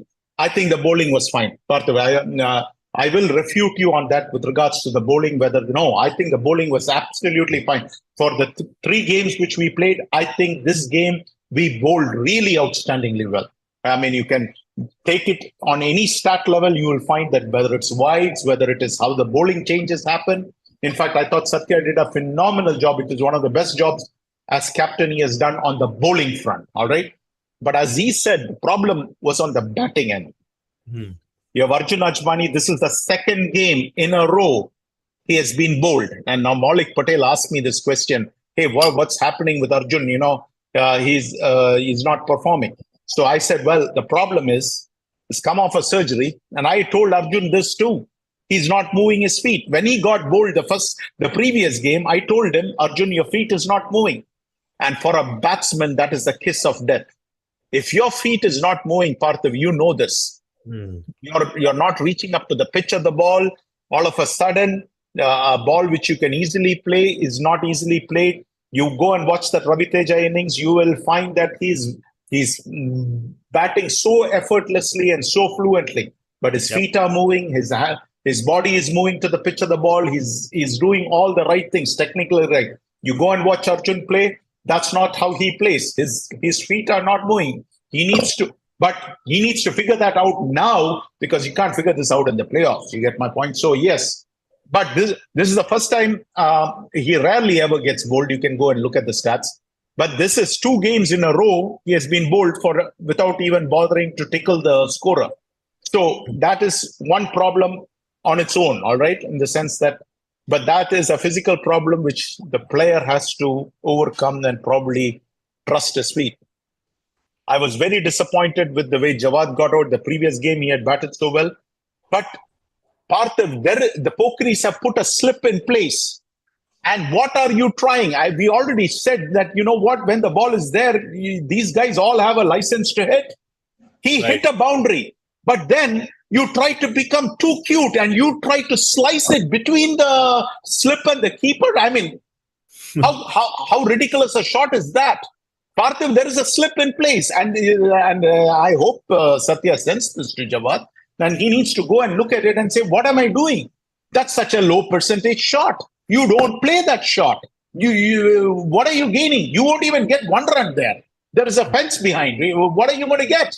But that's exactly how he got out. That's, according to me, that's throwing away the wickets. Suyog, I feel that he's one of the smartest guys on the field. And yet for the second time in 2 games in a row, he has been stumped. Now, you have to figure out, why am I getting stumped? I should not be getting stumped. Then let me get out some other way. But you can't go outside this thing and miss the ball, and then the Pokeries guys bowled a wide down the leg side, and sure enough, the keeper took it off. They have a good keeper. Satish Mani is a good keeper. So you think he's going to make a mistake? No. You have to be smart and say that, no, I'm not going to allow that. I'm not going to give them an opportunity. So what should have been 1 extra run ends up being what? An extra run, but wicket gone. So, that is that. All right. Satya already said this is not the way we want Hardeep to bat. Already in the previous show, I told you this. Hardeep needs to bat like how you created a reputation. Hardeep did not create a reputation by playing defense. What is Hardeep known for? He came first on the league in the MDCL. He scored 33 runs in 1 over. 5 sixes was hit outside the park. Or 4 sixes went out of the park and 1 was inside the park. But that is how he created a reputation for himself, right? And then when he came, all the innings, I told you last week itself, there is not even 1 innings that I can remember where he has played a tentative innings where Glads has won anything or our team has won anything. Now, when he is going 2 down, we are sending him 2 down for what? You have the license, my friend, to play whatever shot you want to play. If you get out caught at the boundary, fine, we'll live with it. But when you are Parthiv, here is the stats, and the stats does not lie. In 3 games this year, Hardeep has scored no boundaries. Wow. He has batted 70 balls, 7-0. And in 70 balls, if you do not score a single boundary, and if I told you that is Hardeep Singh, would you have believed it? But if you don't believe me, go and look at the stat. That's the stat. Yeah, and sometimes, Parthiv, if you want to improve, all right? So this is something which every Glads player knows. If you want to improve, you need to have a thick skin and you should be willing to change, because otherwise you are not going to improve. because that is not Hardeep's game. And you can go and ask anybody, and they'll tell you that is not Hardeep's game. But when you have played 70 balls and you have not scored a single boundary, nothing good is going to happen out of it. Partha, I'll tell you. So you'll ask me, is there anything positive you can take out of the game? I'll tell you what, there is a positive which I'll take out of this game. Partha, the positive is Amin Jahan. He is a lights out bowler. You take it from me. I did not realize it the previous game, all right? He bowled the previous game too, all right? But I didn't think it was that outstanding, all right? But this game, my goodness, the pace, I don't know where this guy has been hiding, but this guy is an outstanding bowler. So now when we can pair him with Jeet, we are going to create problems for other teams. So that is the positive that I would take away, that this guy is lights out. You can go and, I don't know if there's I'm sure there is a video for this, right? There's a video for that. Yeah, you guys have recorded. Yeah. Oh, yeah. Go and look at it, and you see Amin Jahan bowling. You will realize now Hardeep has been trying to recruit him for a long time. I think Taif also tried to recruit him. Between the two of them, they managed to get Amin Jahan. I think he was an FCC Agni player, but now he's playing on a championship team. This guy is a lights out, fantastic cricketer. He is a lights out, fantastic bowler. He is your regular 5-over bowler. He can give you nightmares. That's how he bowled. So when Pokhari's succumbed, Amin Jahan had a lot to do with it, because it is not just Jeet causing the problem. It's Amin Jahan also causing the problem. But another positive that I can take away is that even though it was such a low score, we still managed to get the bonus, believe it or not. But those are the only two positives that I can take out of this game. But I honestly think we have to change on the batting front, not on the bowling front. I think the bowling was just fine.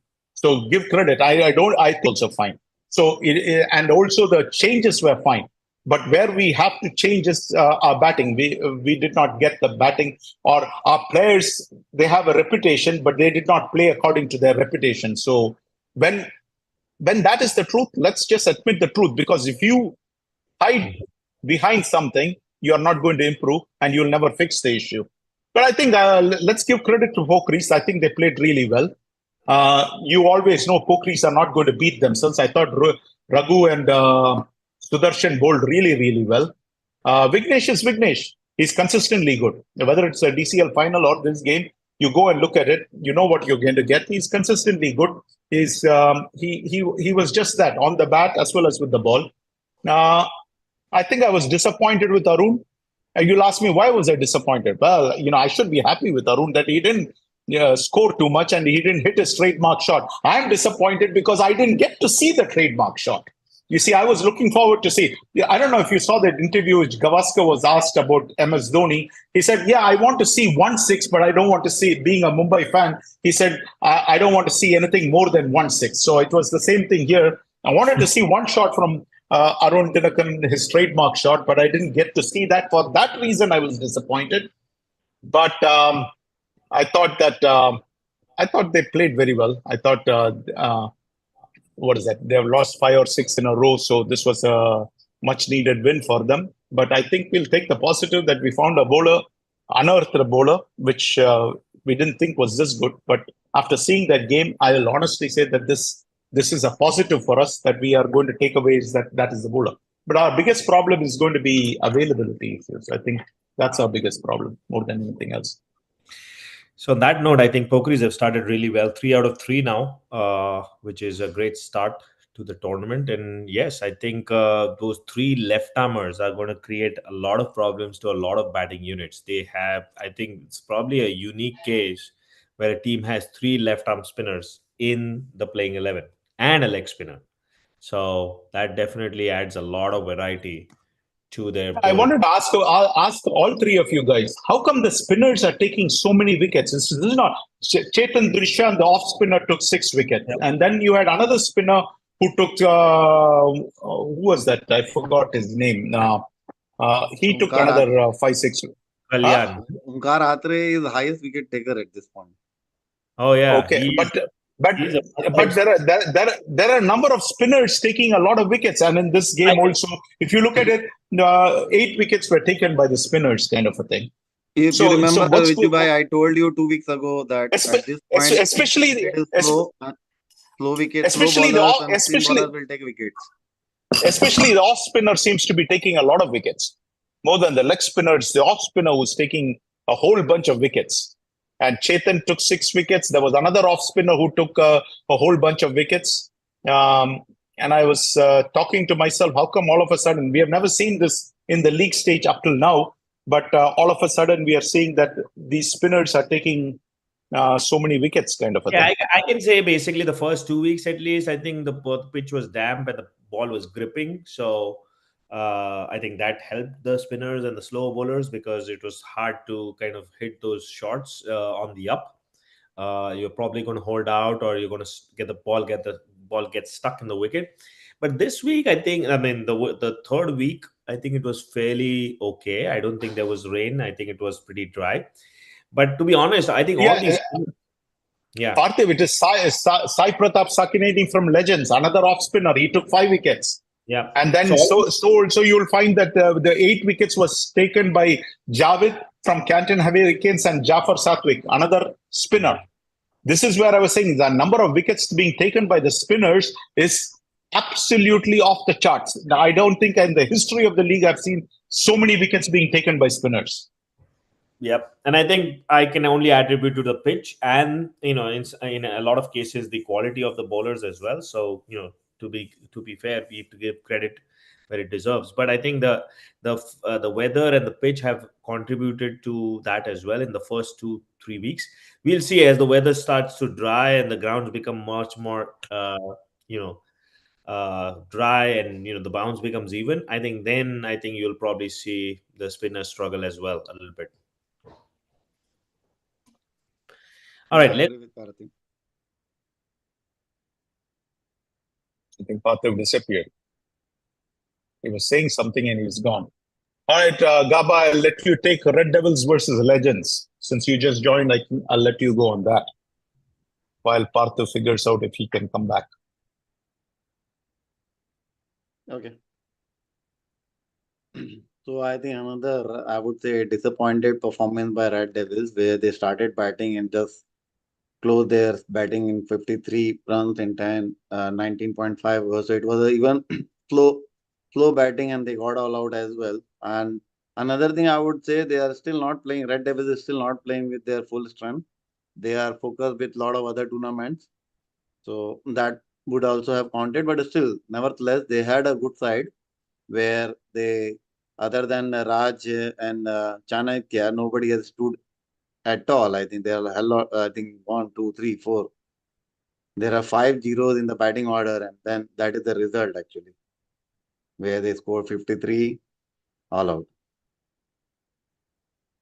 Again, Praveen Arkitla, again a little slow cutter bowler, got the 5 wicket.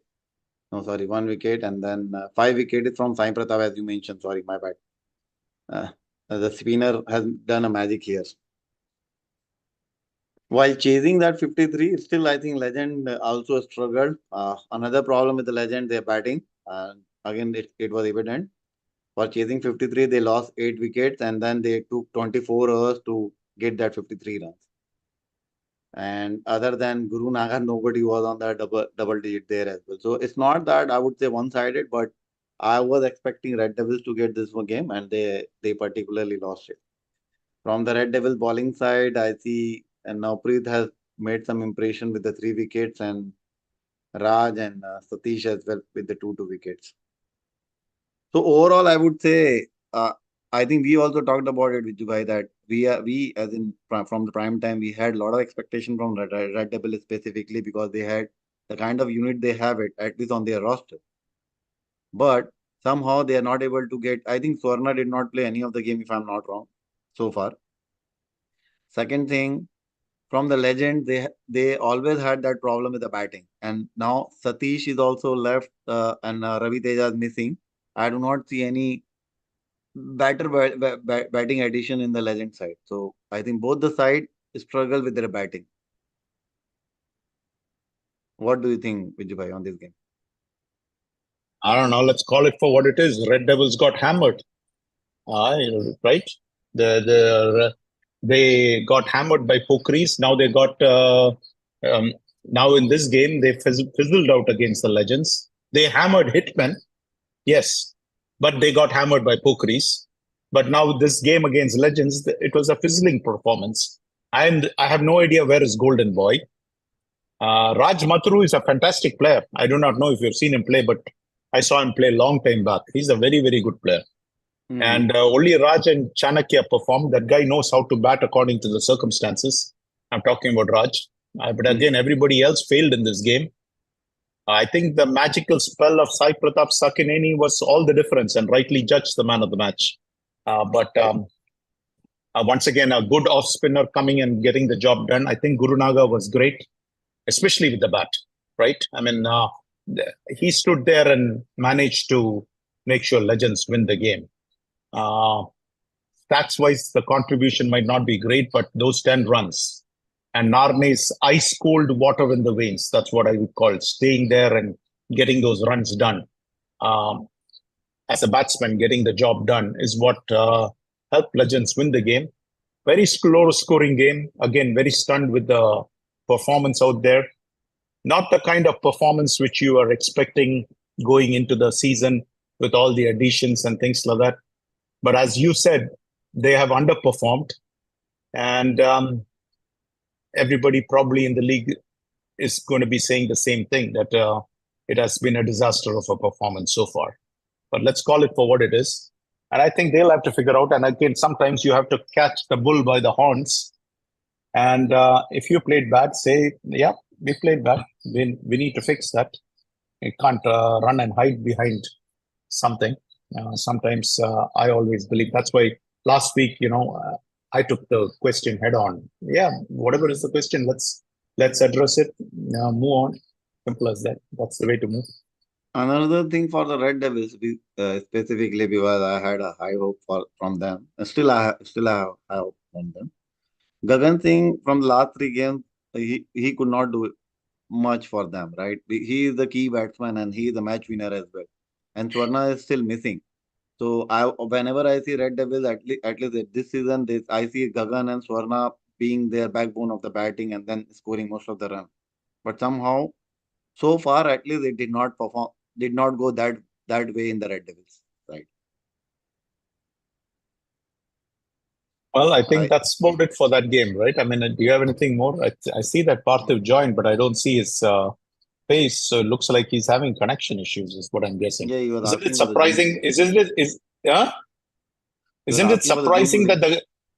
Isn't it surprising that the guy sitting in India who's 10,000 miles away doesn't have any connection issues? The guy sitting right there in your backyard is having connection issues? Shame on you, Parthiv. I think he's saying something. I didn't hear anything. But let's move on to the next game, Gavabai. Bulls versus Hurricanes. I heard that. I think it's my wife. I think she does something when the show comes on to make me. Send a WhatsApp number. We'll send this special video to her saying that you said this. So I've been working from last 3 years remotely, and if in the morning nothing happens. I'm on meetings, I'm on Teams, everything work functions. It's during this show that somehow something happens. I think she might be doing something, switching on and off. All right, okay, next game, Bulls versus Hurricanes. Oh, okay, Bulls versus Hurricanes. All right, I think this game was another one which I think the lesser we talk, the better, because I think Hurricanes would love that.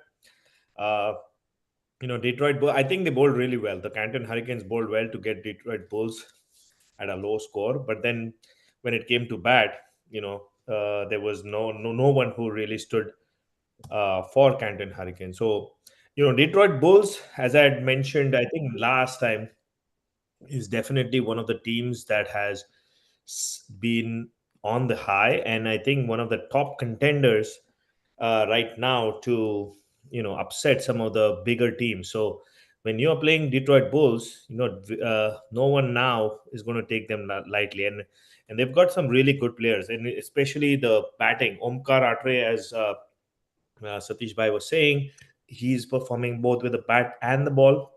This time too, I think he's amongst the wickets.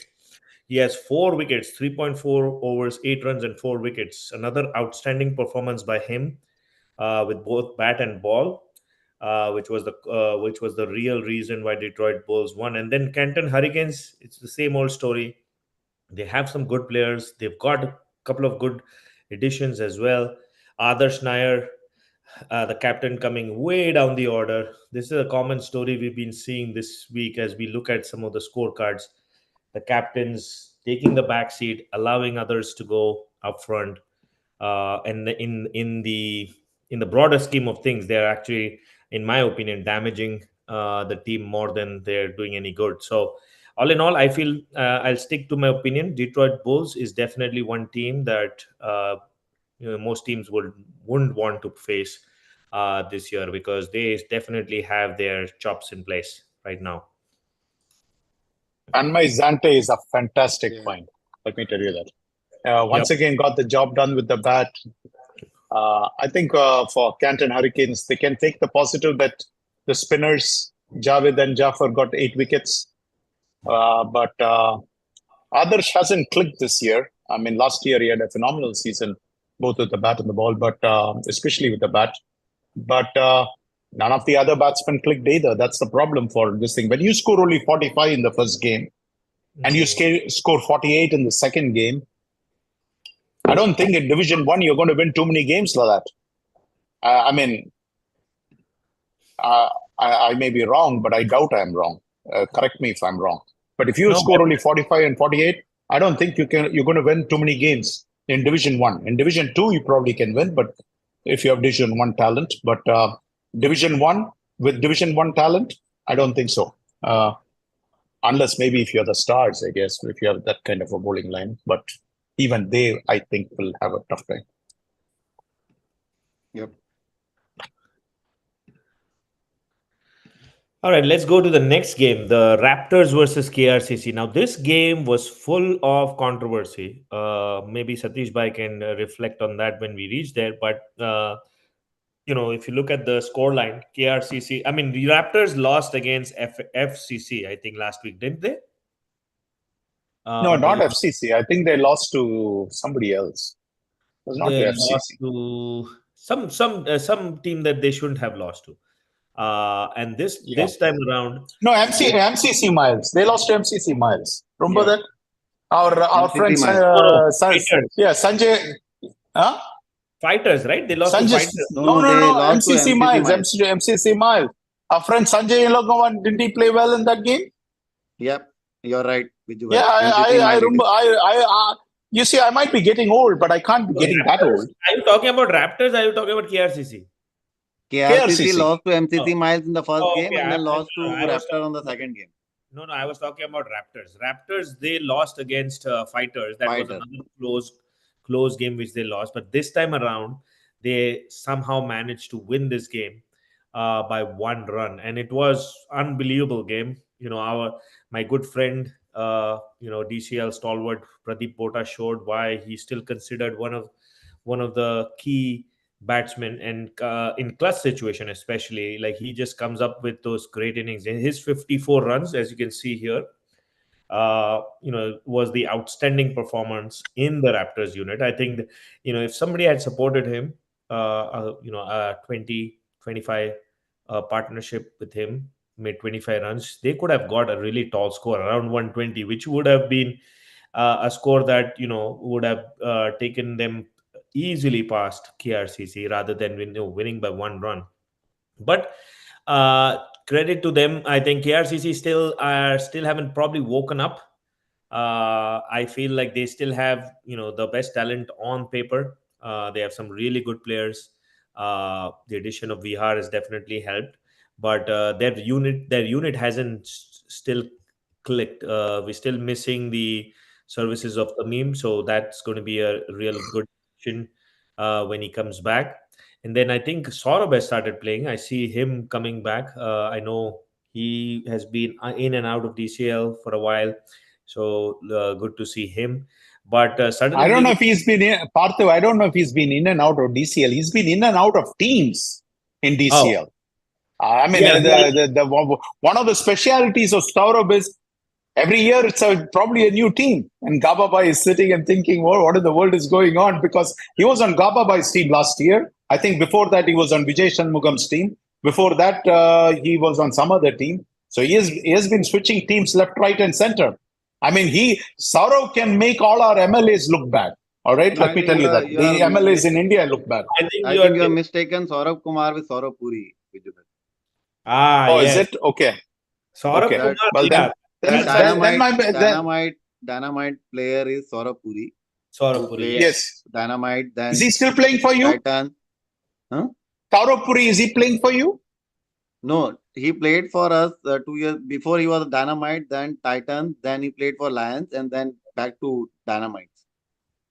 Oh, he's now in Dynamites Okay. back. Okay. Oh. Well, that's what I was talking about. I was talking about Saurav Puri. I was not talking about Saurav Kumar. But I know, yeah. So for Saurabh Kumar, I know him better than Saurabh Puri.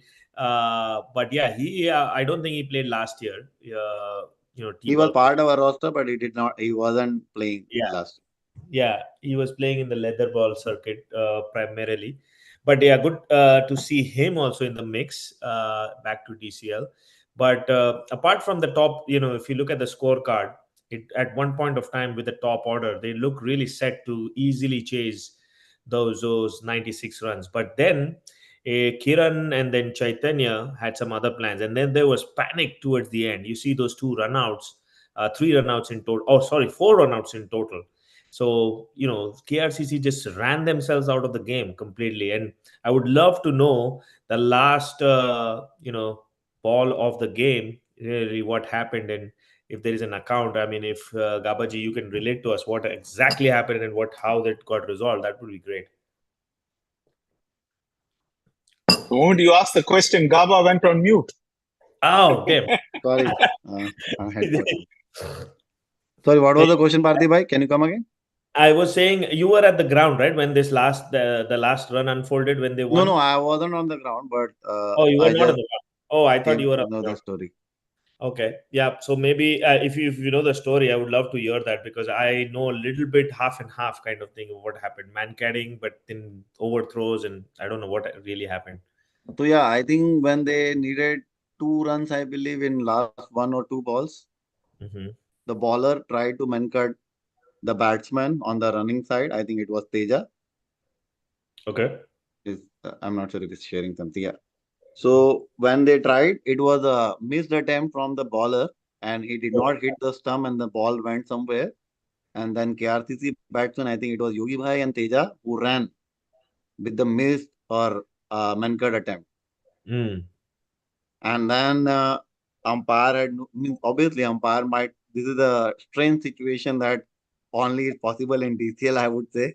And then they started discussing. Umpire started talking to each other, lag umpire and main umpire, and then started talking to the captains. And then they made couple of calls to the committee members as well to find out what is the rule here when a bowler tried to man-cut a batsman, but it was a failed attempt, and they still tried to run, and they actually made full complete run. So at the Mm. end, what happened? The game was halted almost 10-15 minutes, I believe, and Mm-hmm. everybody was curious what happened, why the score is not updating further down, you know. And later on, they discussed and then realized, and then some of the committee member also communicated that the rule says that when the man-cut attempt has happened, the ball get dead. So Right. either you are out or it's a dead ball. And then they resumed the game, and eventually in the next ball they wanted to get 1 run, and then they got out. That's where they run out. That they got run out. I think Yogi Bhai got run out. He got run out still. Yeah, Okay. but that was a actual run out where they tried to hit from the Okay. bat, and then they could not complete the run. Oh, okay. Yeah, that's what I was confused because, yes, to be honest, yeah, the once you attempt a man card and you don't deliver the ball is dead. So after, you cannot be run out. So I was surprised when I saw run out. But now that you said it was the next ball that they got run out. The next ball is what not a man cut. It is Yeah, actually normal. genuinely when they hit from the bat and they could not complete the run. Now it makes sense. Okay. Yeah, this is a strange situation that I have not seen in the DCL before. So Somehow every year we are able someone is able to pull something that we haven't included in the rule book, and we have to think about, oh my god, what happens yeah, now. now we have got a job where people are asking us to include this Mankad rule, whether the attempt is out or a dead ball. It is a dead ball for sure. I think this It has is a dead happened. ball. Even It if has the happened. ICC rule says it's a dead ball. So, yeah. Yeah, it has happened in IPL. I remember one incident. But Well, well, yeah, it was an interesting game altogether. Ideally, KRCC shouldn't have lost this game, even though there was a extraordinary performance by Pradeep Botta. KRCC also had a great start, as you mentioned, Parthiv, right? They shouldn't have lost this game, but I think somehow KRCC has some problem while chasing. And another thing that you did not highlight last game when we discussed about the Raptor, and I mentioned because I was watching that game with Fighters and Raptor. Pradeep Botta and Kiran, they came way down the order, right? This time they at least they rectify that problem because if they are the backbone of the batting, they should at least bat in the top five, and they did it. And one of them had clicked and got the game for Raptors. And what I'm also very pleased to see is some of the older Raptors who have been friends with coming back. So Shastri Akela, he he was there in Raptors a long time ago. Vikas Bijam, he I see him coming back. He hasn't been playing often, but I see at least this season he started to play all three games. Sai Vishwanath, he's another guy who I know from a very long time. So good to see these guys back. I think Raptors is going back to some of these guys to come back and start rebuilding. After they've lost a few players, so good to see some of these guys come back. yep, Yeah, I was pleasantly surprised to see Sai Vishwanath in this thing because he's always part of Raptors, but he never plays the games. So it's good to see him on the roster and actually playing the game. He's a capable batsman, a left-handed batsman if given the chance. But I think this game was again Pradeep Botta. We call him Mr. Money, and you know what, Parthiv? If you have a check which is unsigned, the check is useless. But when Botta signs the check, boy, does he sign the check grand. In this game, he signed it grand check.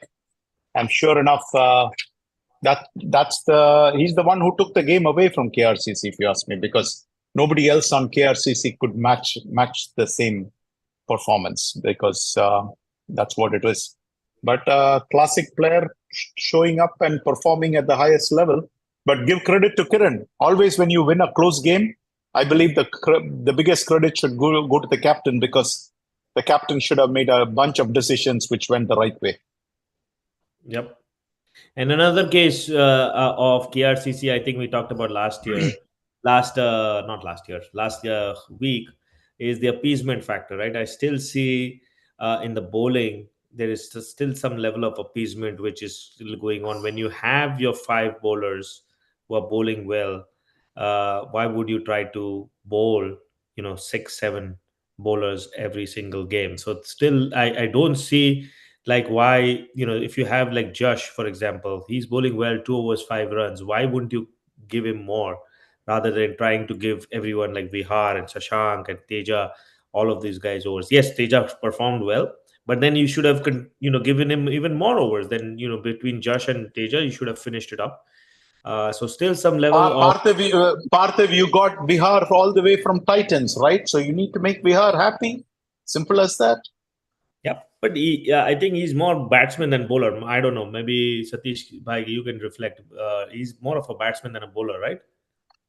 he's the all-rounder. Well, I know one thing. Bihar could bowl on Titans, but Bihar has no business bowling on KRCC. KRCC has that much depth at the bowling level. That's true. That's also, yeah, the balance of the unit makes a difference as well. Another thing I wanted to highlight, Teja. He is just, I think, he's early 20s or even not 20 yet. He's one of the young fellow yet to go into the college, and I'm very happy to see him perform. The 2 over 6 run, three wicket. I think it was his first or second game, probably. I'm not sure, but in the DCL. But I'm very happy for him that he performed in the DCL DCL game.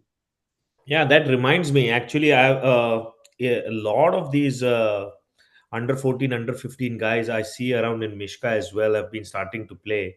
So at the grassroots level, that the cricket has been really growing, and I see a lot of my friends. I'm sure Gabaji's son is also playing in some league going on. Actually, Gavaji, your son bats really well.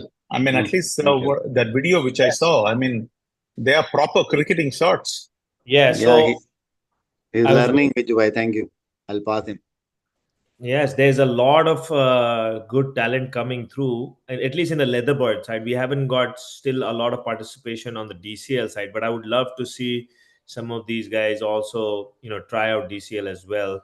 A lot of great talent. I mean, just 13, 14-year-olds, like you just see them and you get amazed, like how much especially I saw a leg spinner last Saturday. Oh my God, the control he has.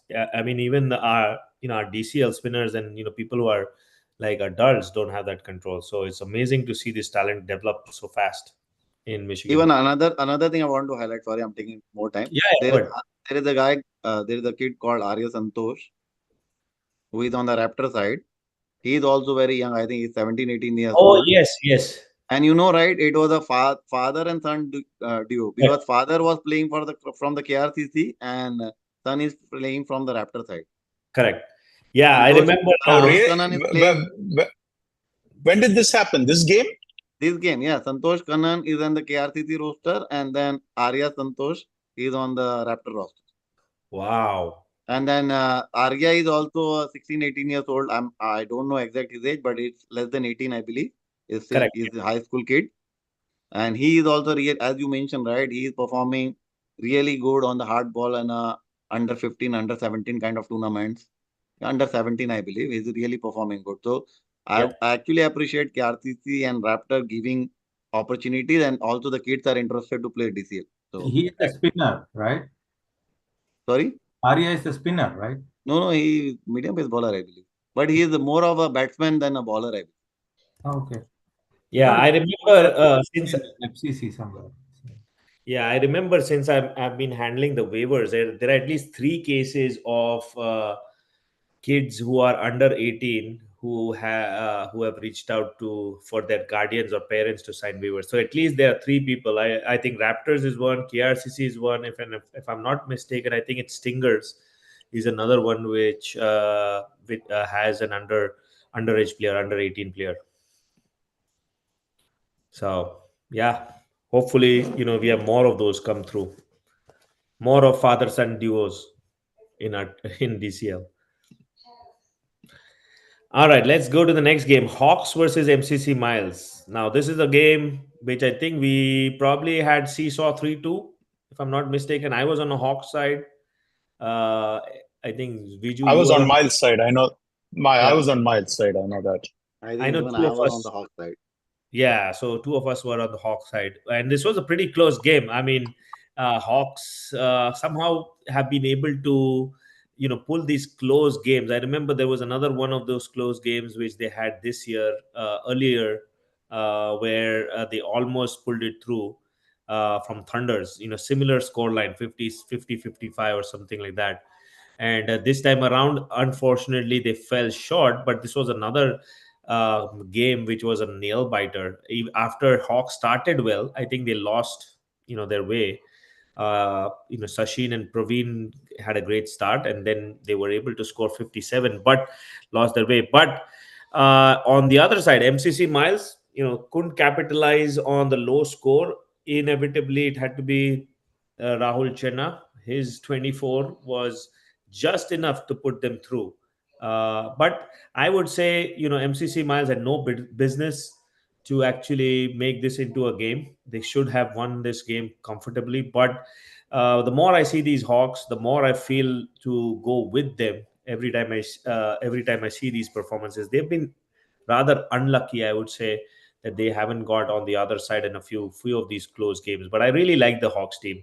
So even though they lost, I feel it is a pretty good achievement to give MCC Miles a scare.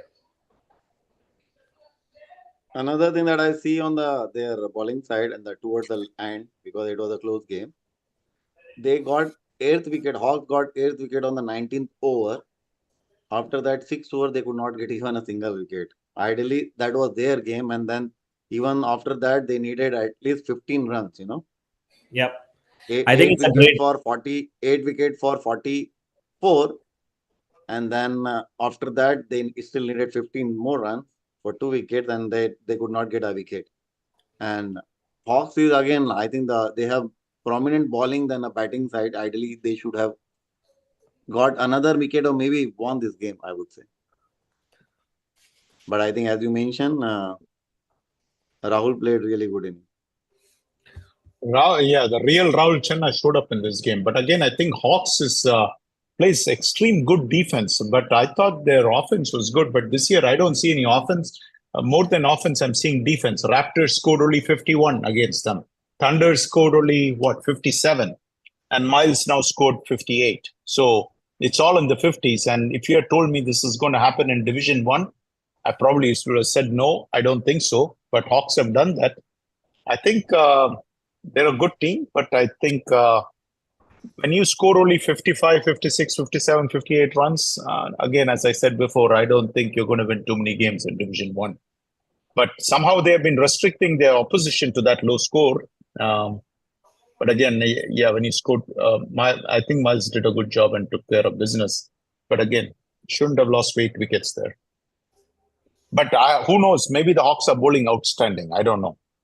You guys probably have seen them in action, so you probably know better. They are a very good bowling unit as well. And key is like they keep the pressure on. I think their fielding, they're a bunch of young guys as well.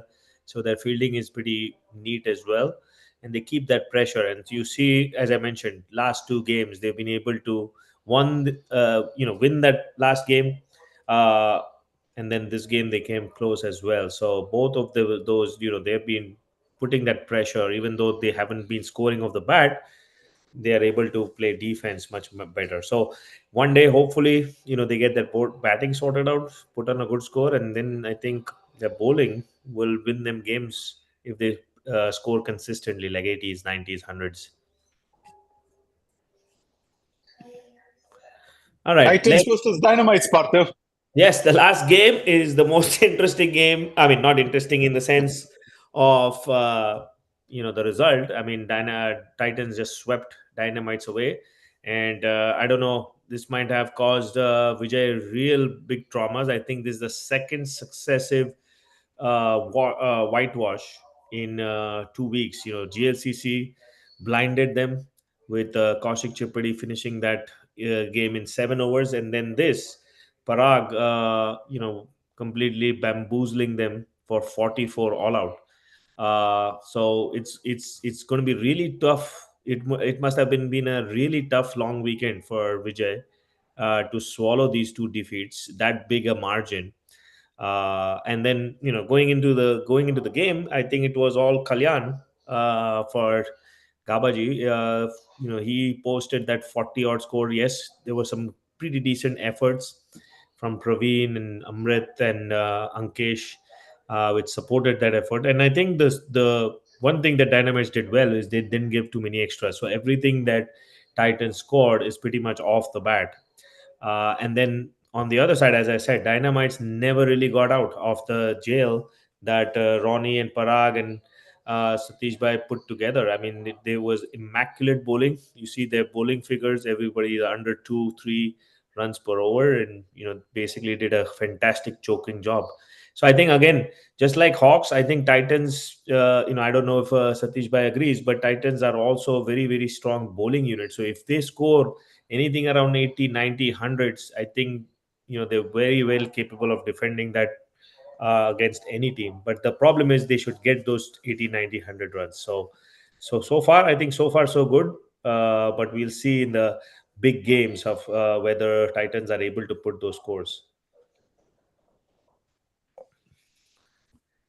Well, I have a question for Gaba Bhai. How come Ronnie Patel did not bat? He's the impact sub. Yeah, he just wanted to give opportunity to others. So he voluntarily said that I will not bat.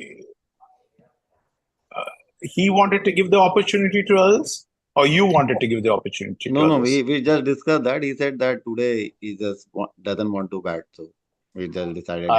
There's a reason I asked that question, because when he was on Glads, he used to complain all the time that he's going way too low down. But he used to go ahead of me on the batting order. But you know what? He left Glads. I saw that he went to KRCC and he was not batting there either. And I'm now looking at this scorecard and I see, man, he's not batting on Titans either. So that's why I asked that question. It's a logical question because he was complaining when he was on Glads that he's not batting. But, we have all kinds of batting, whether it's Maulik or Ronak or Arjun or Hardeep or whatever it is. I mean, it's tough to go up the order. I mean, but he was batting, but he was batting above me. That's all I know.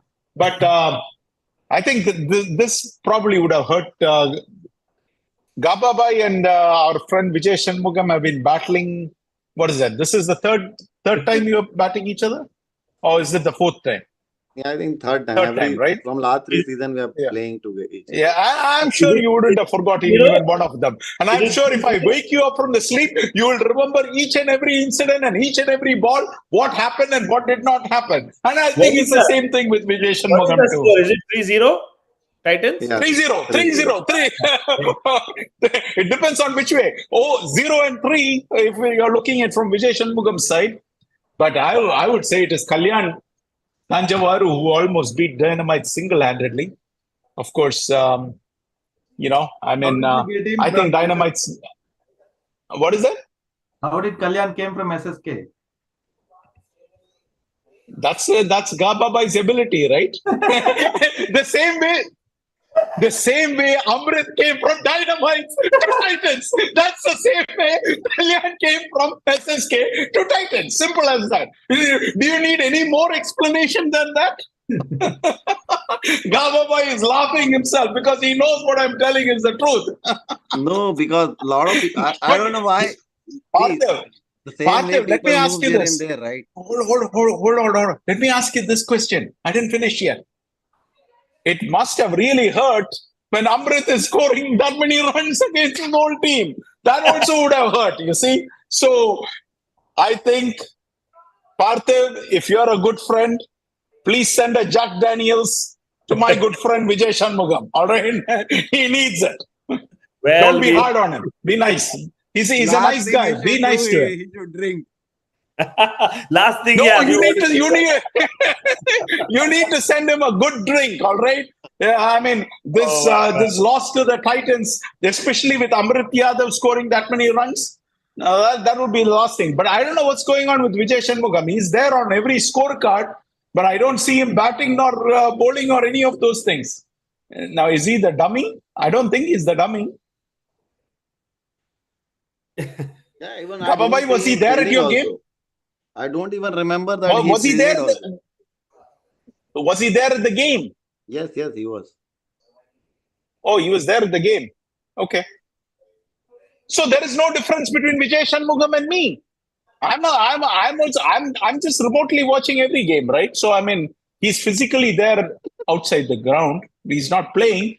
Vijay Shanmugam needs to do better than that. See, I pumped him up. Next game, he's going to come and play. You watch it. Take it in writing. Well, I'm going to pump him up even more. I'm going to say Dynamites is definitely a strong contender for Division 2. So, oh, no. but yeah, I mean, okay, let me ask you a hypothetical question. Did this hurt this Division 1, Division 2 business? Did it hurt Dynamites more than probably most other teams? I think Dynamites actually probably just like probably strikers as well. I would admit the same thing. We are going to, I'm laughing at Vijay, but I'm going to suffer the same fate. Well, I think we were probably lucky to get to Division 1, I would feel, because I don't think we are competitive enough to challenge the top contenders. So I would say the goal for teams like Dynamite, Strikers, some of the other teams should be to stay in Division 1. That should be the goal this year, and then slowly kind of build this. Even Hawks, Hawks is another team I would say should be aiming at that. So I think it hasn't hurt. If they were in Division 2, they would have found it very difficult to come in Division 1 for sure, because I think they would have lost players. Vijay, I know he hasn't been too much involved in Dynamites lately. He's been traveling, so I think he hasn't been able to focus. He hasn't been able to get the players.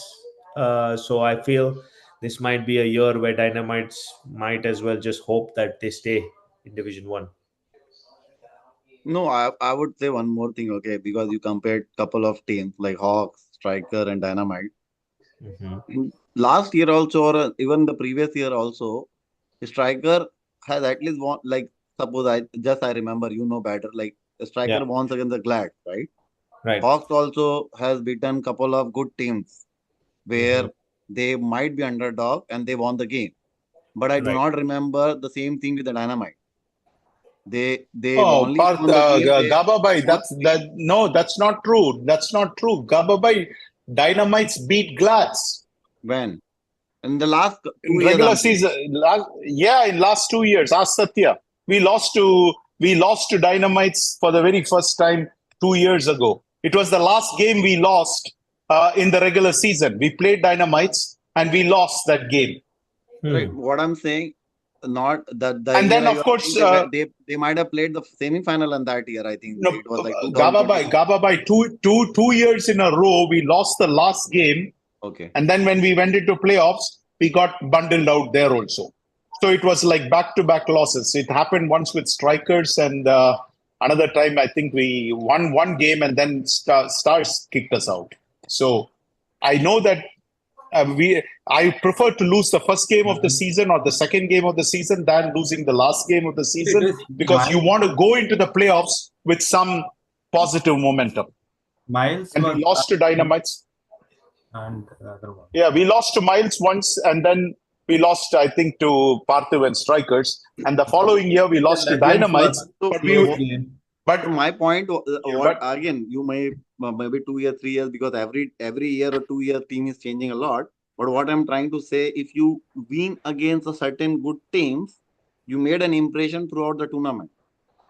You're getting my point. yeah, but they, But if you say Dynamite that, is, at least I do not remember last year they made any such impression throughout the year, and this year also it is almost going the same way. okay. All right, we are to the interesting Yeah. portion, right? Yes. Where are we standing here? Is there a way to, Zoom? I don't know, zoom it or something? I can't even figure out this. And I don't know why Oh, I can man, see Satya 25. in two places on the Vicky screen as is, well. and on the- Vicky is taken over. Why in the world is that? That Vicky guy is like ridiculous.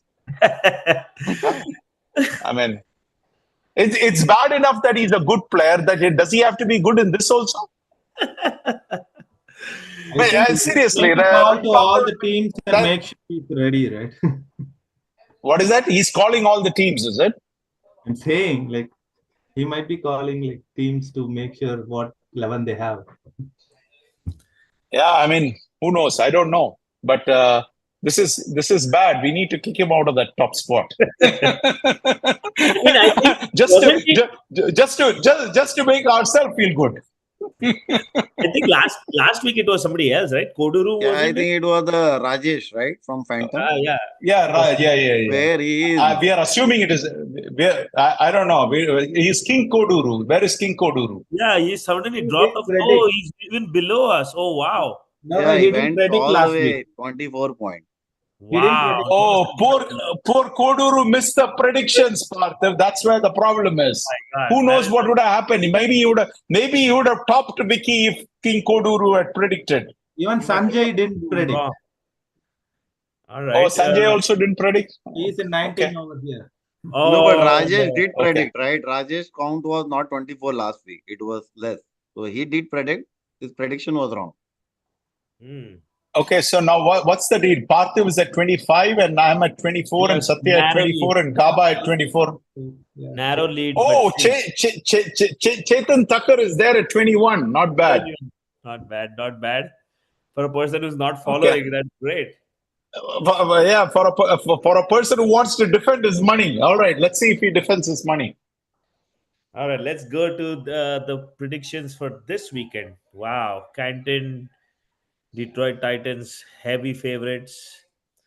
Blues, heavy favorites against Dynamites, which is understandable. Troy Hawks. Can you scroll Okay. down?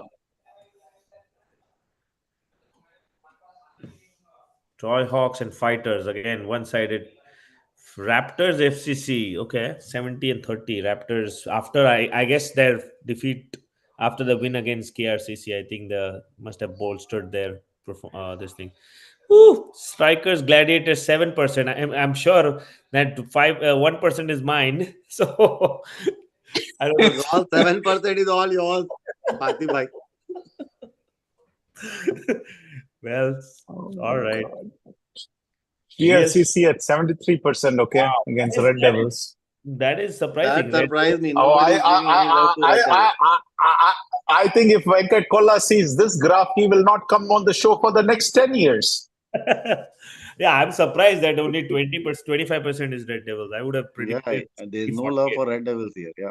Yeah, Thunder's Legends. Okay, 80%. I think that's Oh, fair. I quickly became a believer in Thunders after last week's beating. But this Punjab derby is very confusing. I had to look them up, like who's Scorpions and who's Lions, to make sure who I predict. But yeah, Yeah, Parthiv, I did any, many more on this one, and finally I think I went with Lions. No, Punjab Lions is the older team, so I went with them. Scorpions is the newer team, so I just used that logic. KCC Right. is understandable. Mm, Royal Challengers. RCD, okay. Yeah, Well, this one actually, one thing I wanted to tell, this Royal Challengers Detroit is always confused me. Mhm. I think this is old Cheetahs. Yes, we And talked I about this at the actually, start of the show. there are a lot of similar name team still. Sorry, because Division 2 still I'm trying to catch up with the team names and the team players. But No. I actually have to go and see, and the Royal Challenger Detroit team is on the top of the table, in their No, pool. Vikings is Cheetahs. Royal Challengers Vikings Detroit fine. is Royal Challengers is Arjun Chittimani's team. correct. Isn't it Cheetahs, Satya bhai? No. Vikings. No. I think Vikings is Cheetahs. Kings 11 Kings 11. Yeah. Kings 11, right? Yeah. Yeah, so Kings 11 this is Royal Challengers. RCD Most of the is in the players top from of there their playing pool. in Royal Challengers. RCD is playing good cricket. I mean, they're at least on the point chart, they are ahead. Yeah, right. Correct. They are top of the table. Riders. Rangers local, that's a close game. That'll be a good game. Local boys versus Rangers, actually. Yeah, both Riders also. I think Racha Riders are also a good team. Yeah, Gujarat Warriors. Racha Riders is a good team. Oh, no love for Phantoms. Thunderbolt Thunderbolt's Phantoms wasn't last week? No. Or was it a mistaken? No. What was the game that we predicted then? Oh wow! Riders. Stingers have the 100% vote. Huh? That's very impressive. Wow. Stingers are playing. Who are they playing? I'm surprised that Spartans got 19% vote, Partha. Yeah, very surprised. After the humbling defeat they had against Hunkars, Yeah. it's hard to see how they got 19%. Okay, so this is ours. Okay, let's All see. right, let's see what. Oh wow, it looks like we are all even. Oh my God! Chetan Thakkar has predicted against Gababai. Oh my God! All right. Spartans. Where it is? Oh, yeah. Oh, that sounds all right. Let's see. Chetan Thakkar has predicted against you also, Vijay bhai. Oh wow! Yes. Okay. I think Chetan He's the Thakkar mole. must have. He's the mole. He would have seen who is available on the Glads this thing, and he would have seen that many of the guys are missing. And the mole decided to take advantage. Well, if Chetan, you're listening, thank you so much. Buddy, appreciate it. GLCC Thunder's got. Yeah, I think let's run. Okay. Oh wow. Okay. Raptors, it's all same. Strikers is 3-2. GLCC is full. Thunder's full. Lions, Chetan always goes against. So Dark horses. Oh, Dark wow. Horses, KCC Dark Horses, Chetan. Royal Challengers. He's So, trying so to make basically, I can tell you, Parthiv, at the end of this week's games, either Chetan Tucker would have caught up with us, or he would have permanently sunk to the bottom of the Challenger deep in the, in the bottom of the ocean. Simple as that. So this is something interesting. Let's look at FCC Agni and Racha Rider. I'm only the one who is predicting FCC Agni. See, Agni. Wow. Wow. Yeah. Local boys and my Rangers. I think, as predicted, I think we are all over the place. 2-3, 3-2. That Local was a tough game for me to predict, if you ask me. The whole week. No, That I think local boys Rangers is probably the showcase game of the week, if you ask me. That's a very even game. It can go either ways. Even Right. Phantoms, Thunderbolts, 2-3. Wow. Yeah. Viju backing Phantoms. So Satya, I've been you backing are Phantoms going. I've been banking Phantoms for quite some time. Satya, you are going with Viking and Rising Star. You are in Viking. Viking. This is Warriors, right? Yeah. Yeah, Rising Star. Yeah, even Rising Taking Star. a gamble. Yeah. Yeah, that's Yeah. surprise. He's taking a gamble. I don't know how I got Spartans in SSK Spartans. Oh my God. I think it might be a oversight. It's okay. It's okay, Parthiv. It's only one game, so it'll catch us up all together. Yeah. Or you take a 2-game lead, one of the two.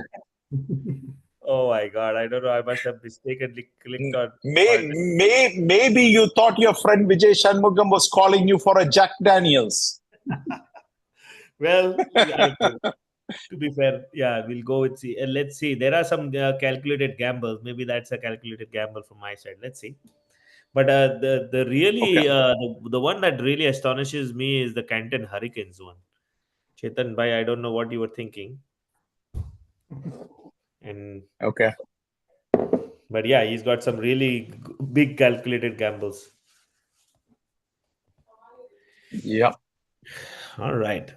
So it looks like there are some games which are going to be close, like the local boys and MI Rangers one, which predictably is going to be very close.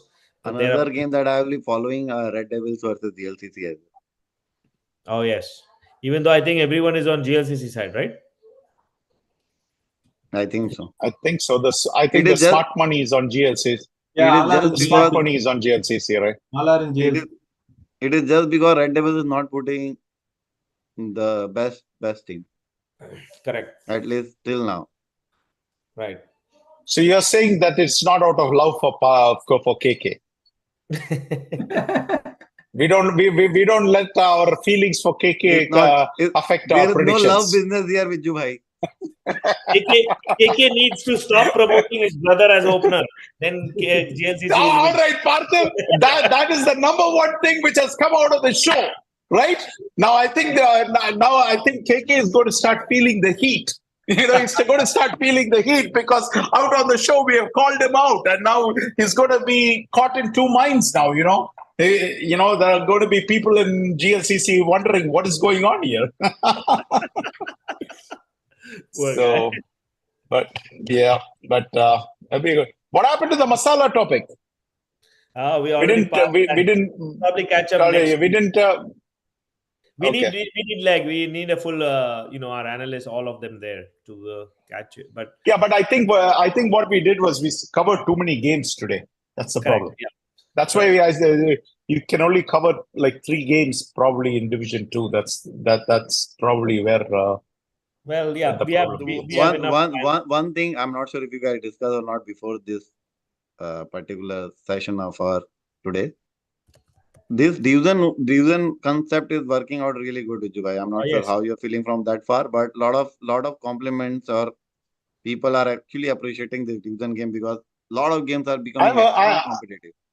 I've heard the other side of the argument too. Okay. What is the other side? Where people feel that, which is that, hey, anybody should be able to have a shot at the championship. That is one thing. The second thing is that guys, Division 1 guys get all the limelight. Well, but that goes with the territory. I mean, obviously, you're going to have some. No, I'm not sure So, what kind of limelight from the league side. It is same thing, right? Everything has been. Yeah, no, from the leagues. Yeah, from the league side, it's a different thing. I mean, I think it's the off the I field. think whoever is complaining, I think they need to smell the coffee. That's how everywhere it is. You see, everywhere English Premier League is at a different level, and they get different importance as compared to Division 1 and Division 2. Like, so you have to basically earn the right, and I think that's what you look forward to. So yeah, people who have played this league from a long time might feel that now they don't have a shot at the championship, but really they need to ask themselves, do they really have a shot at championship? I think that's where they need to be honest to themselves. And the league is providing all their way, right? If they are still some team think that way, they have all the opportunity to come back to Division 1 next year and get the championship. But not this year, right? They have to first give it a qualify in the top 4 in Division 1 and then come to Division 2 and then graduate to Division 1, right? So if a team is not able to make it top 4 in Division 2, they cannot dream of doing the championship. No. So if they were in the top 4 in Division 2, if they had a path to play in the Division 1 playoffs, then maybe you could have avoided some of that chatter. But I would say that sometime I feel that maybe little unfair because some team we had that in the top 4 is not actually eligible to be in top 8 in the Division 1 as well. We had that similar structure very. So it has to be a 2 different tournament if you ask me. This is my opinion, personal opinion. No. I mean, I'm not arguing this thing. I'm just telling you what some people have conveyed to me. So I'm not. Again, I think we'll have to wait it out and play it out this year and see how things pan out and things like that. But I think one of the problems here is people like the after talk after the games are over. I think that's one of the biggest attractions of DCL compared to Mishka and every other league. So what happens is that, right now, Division 2 will not get the same degree of limelight which Division 1 gets. Yeah, and I think a lot of, like earlier on, a lot of these Division 2 teams which are currently playing, I think their high point was essentially if they beat a couple of big teams, right? And that's not happening now. So I think that's not happening, yes. Yeah, that's what maybe they're feeling, that they're not getting that limelight. So, every so often you would have a big team getting beaten by a small team, and that's the highlight. They know that they cannot win the championship, but at least they have something to show. And that may be what is making them feel that they don't have. And again, Gababai, some people live on the challenge. Hey, I went against these guys and I scored 25 runs against these people, against top-notch bowling. And so that counts for something. But again, we'll play it out.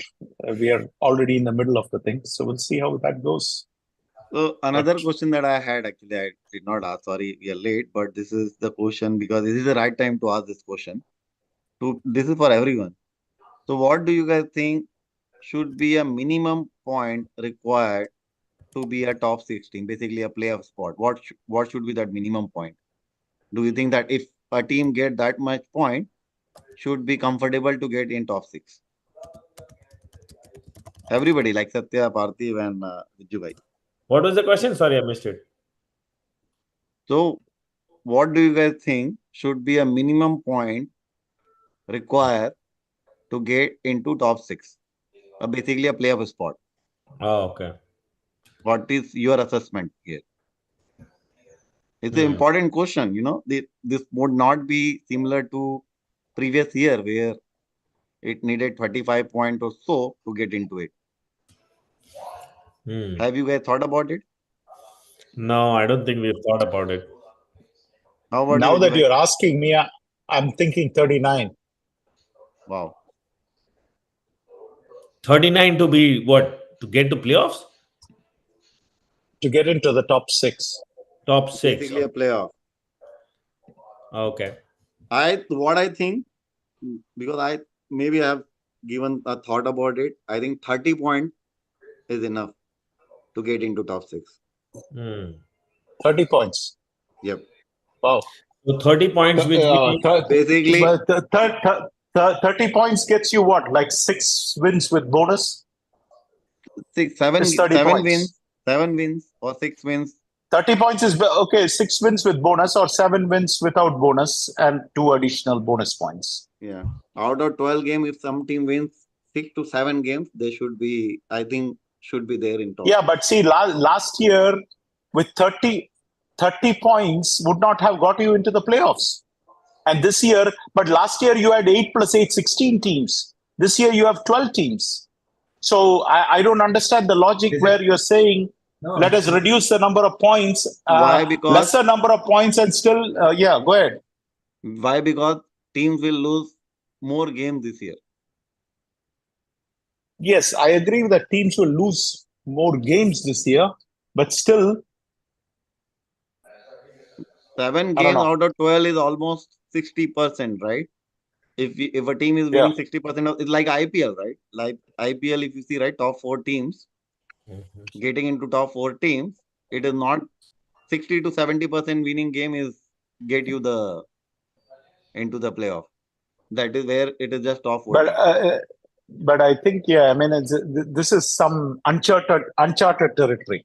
I mean, Yeah, that is you why could be completely right. where I we mean, need to, at yeah, this point, it is just a prediction. That is thought, right? So maybe you Yeah. think over it, I mean, do some calculation. Maybe we can discuss this in more in detail in our next show, Vijay bhai. 36, yeah. 30. The only reason I said 39 was because the number of teams had reduced.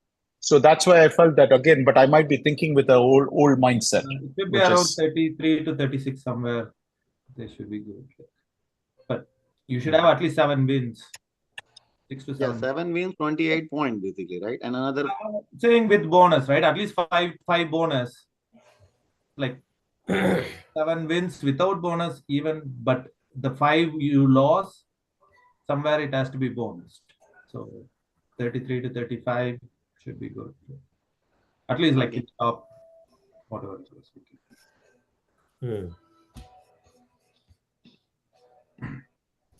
All right, guys, we are almost All right, sounds good. so let me make sure we wrap the show and get ready for the weekend. A lot of good games. So again, thank you so much, everyone. Thank you, everyone, for joining. Hopefully, we did a good job covering all the games. We weren't able to touch on the masala topic, but we'll make sure we plan it out for next week. So until then, thanks, everyone, and good night. good night. Right.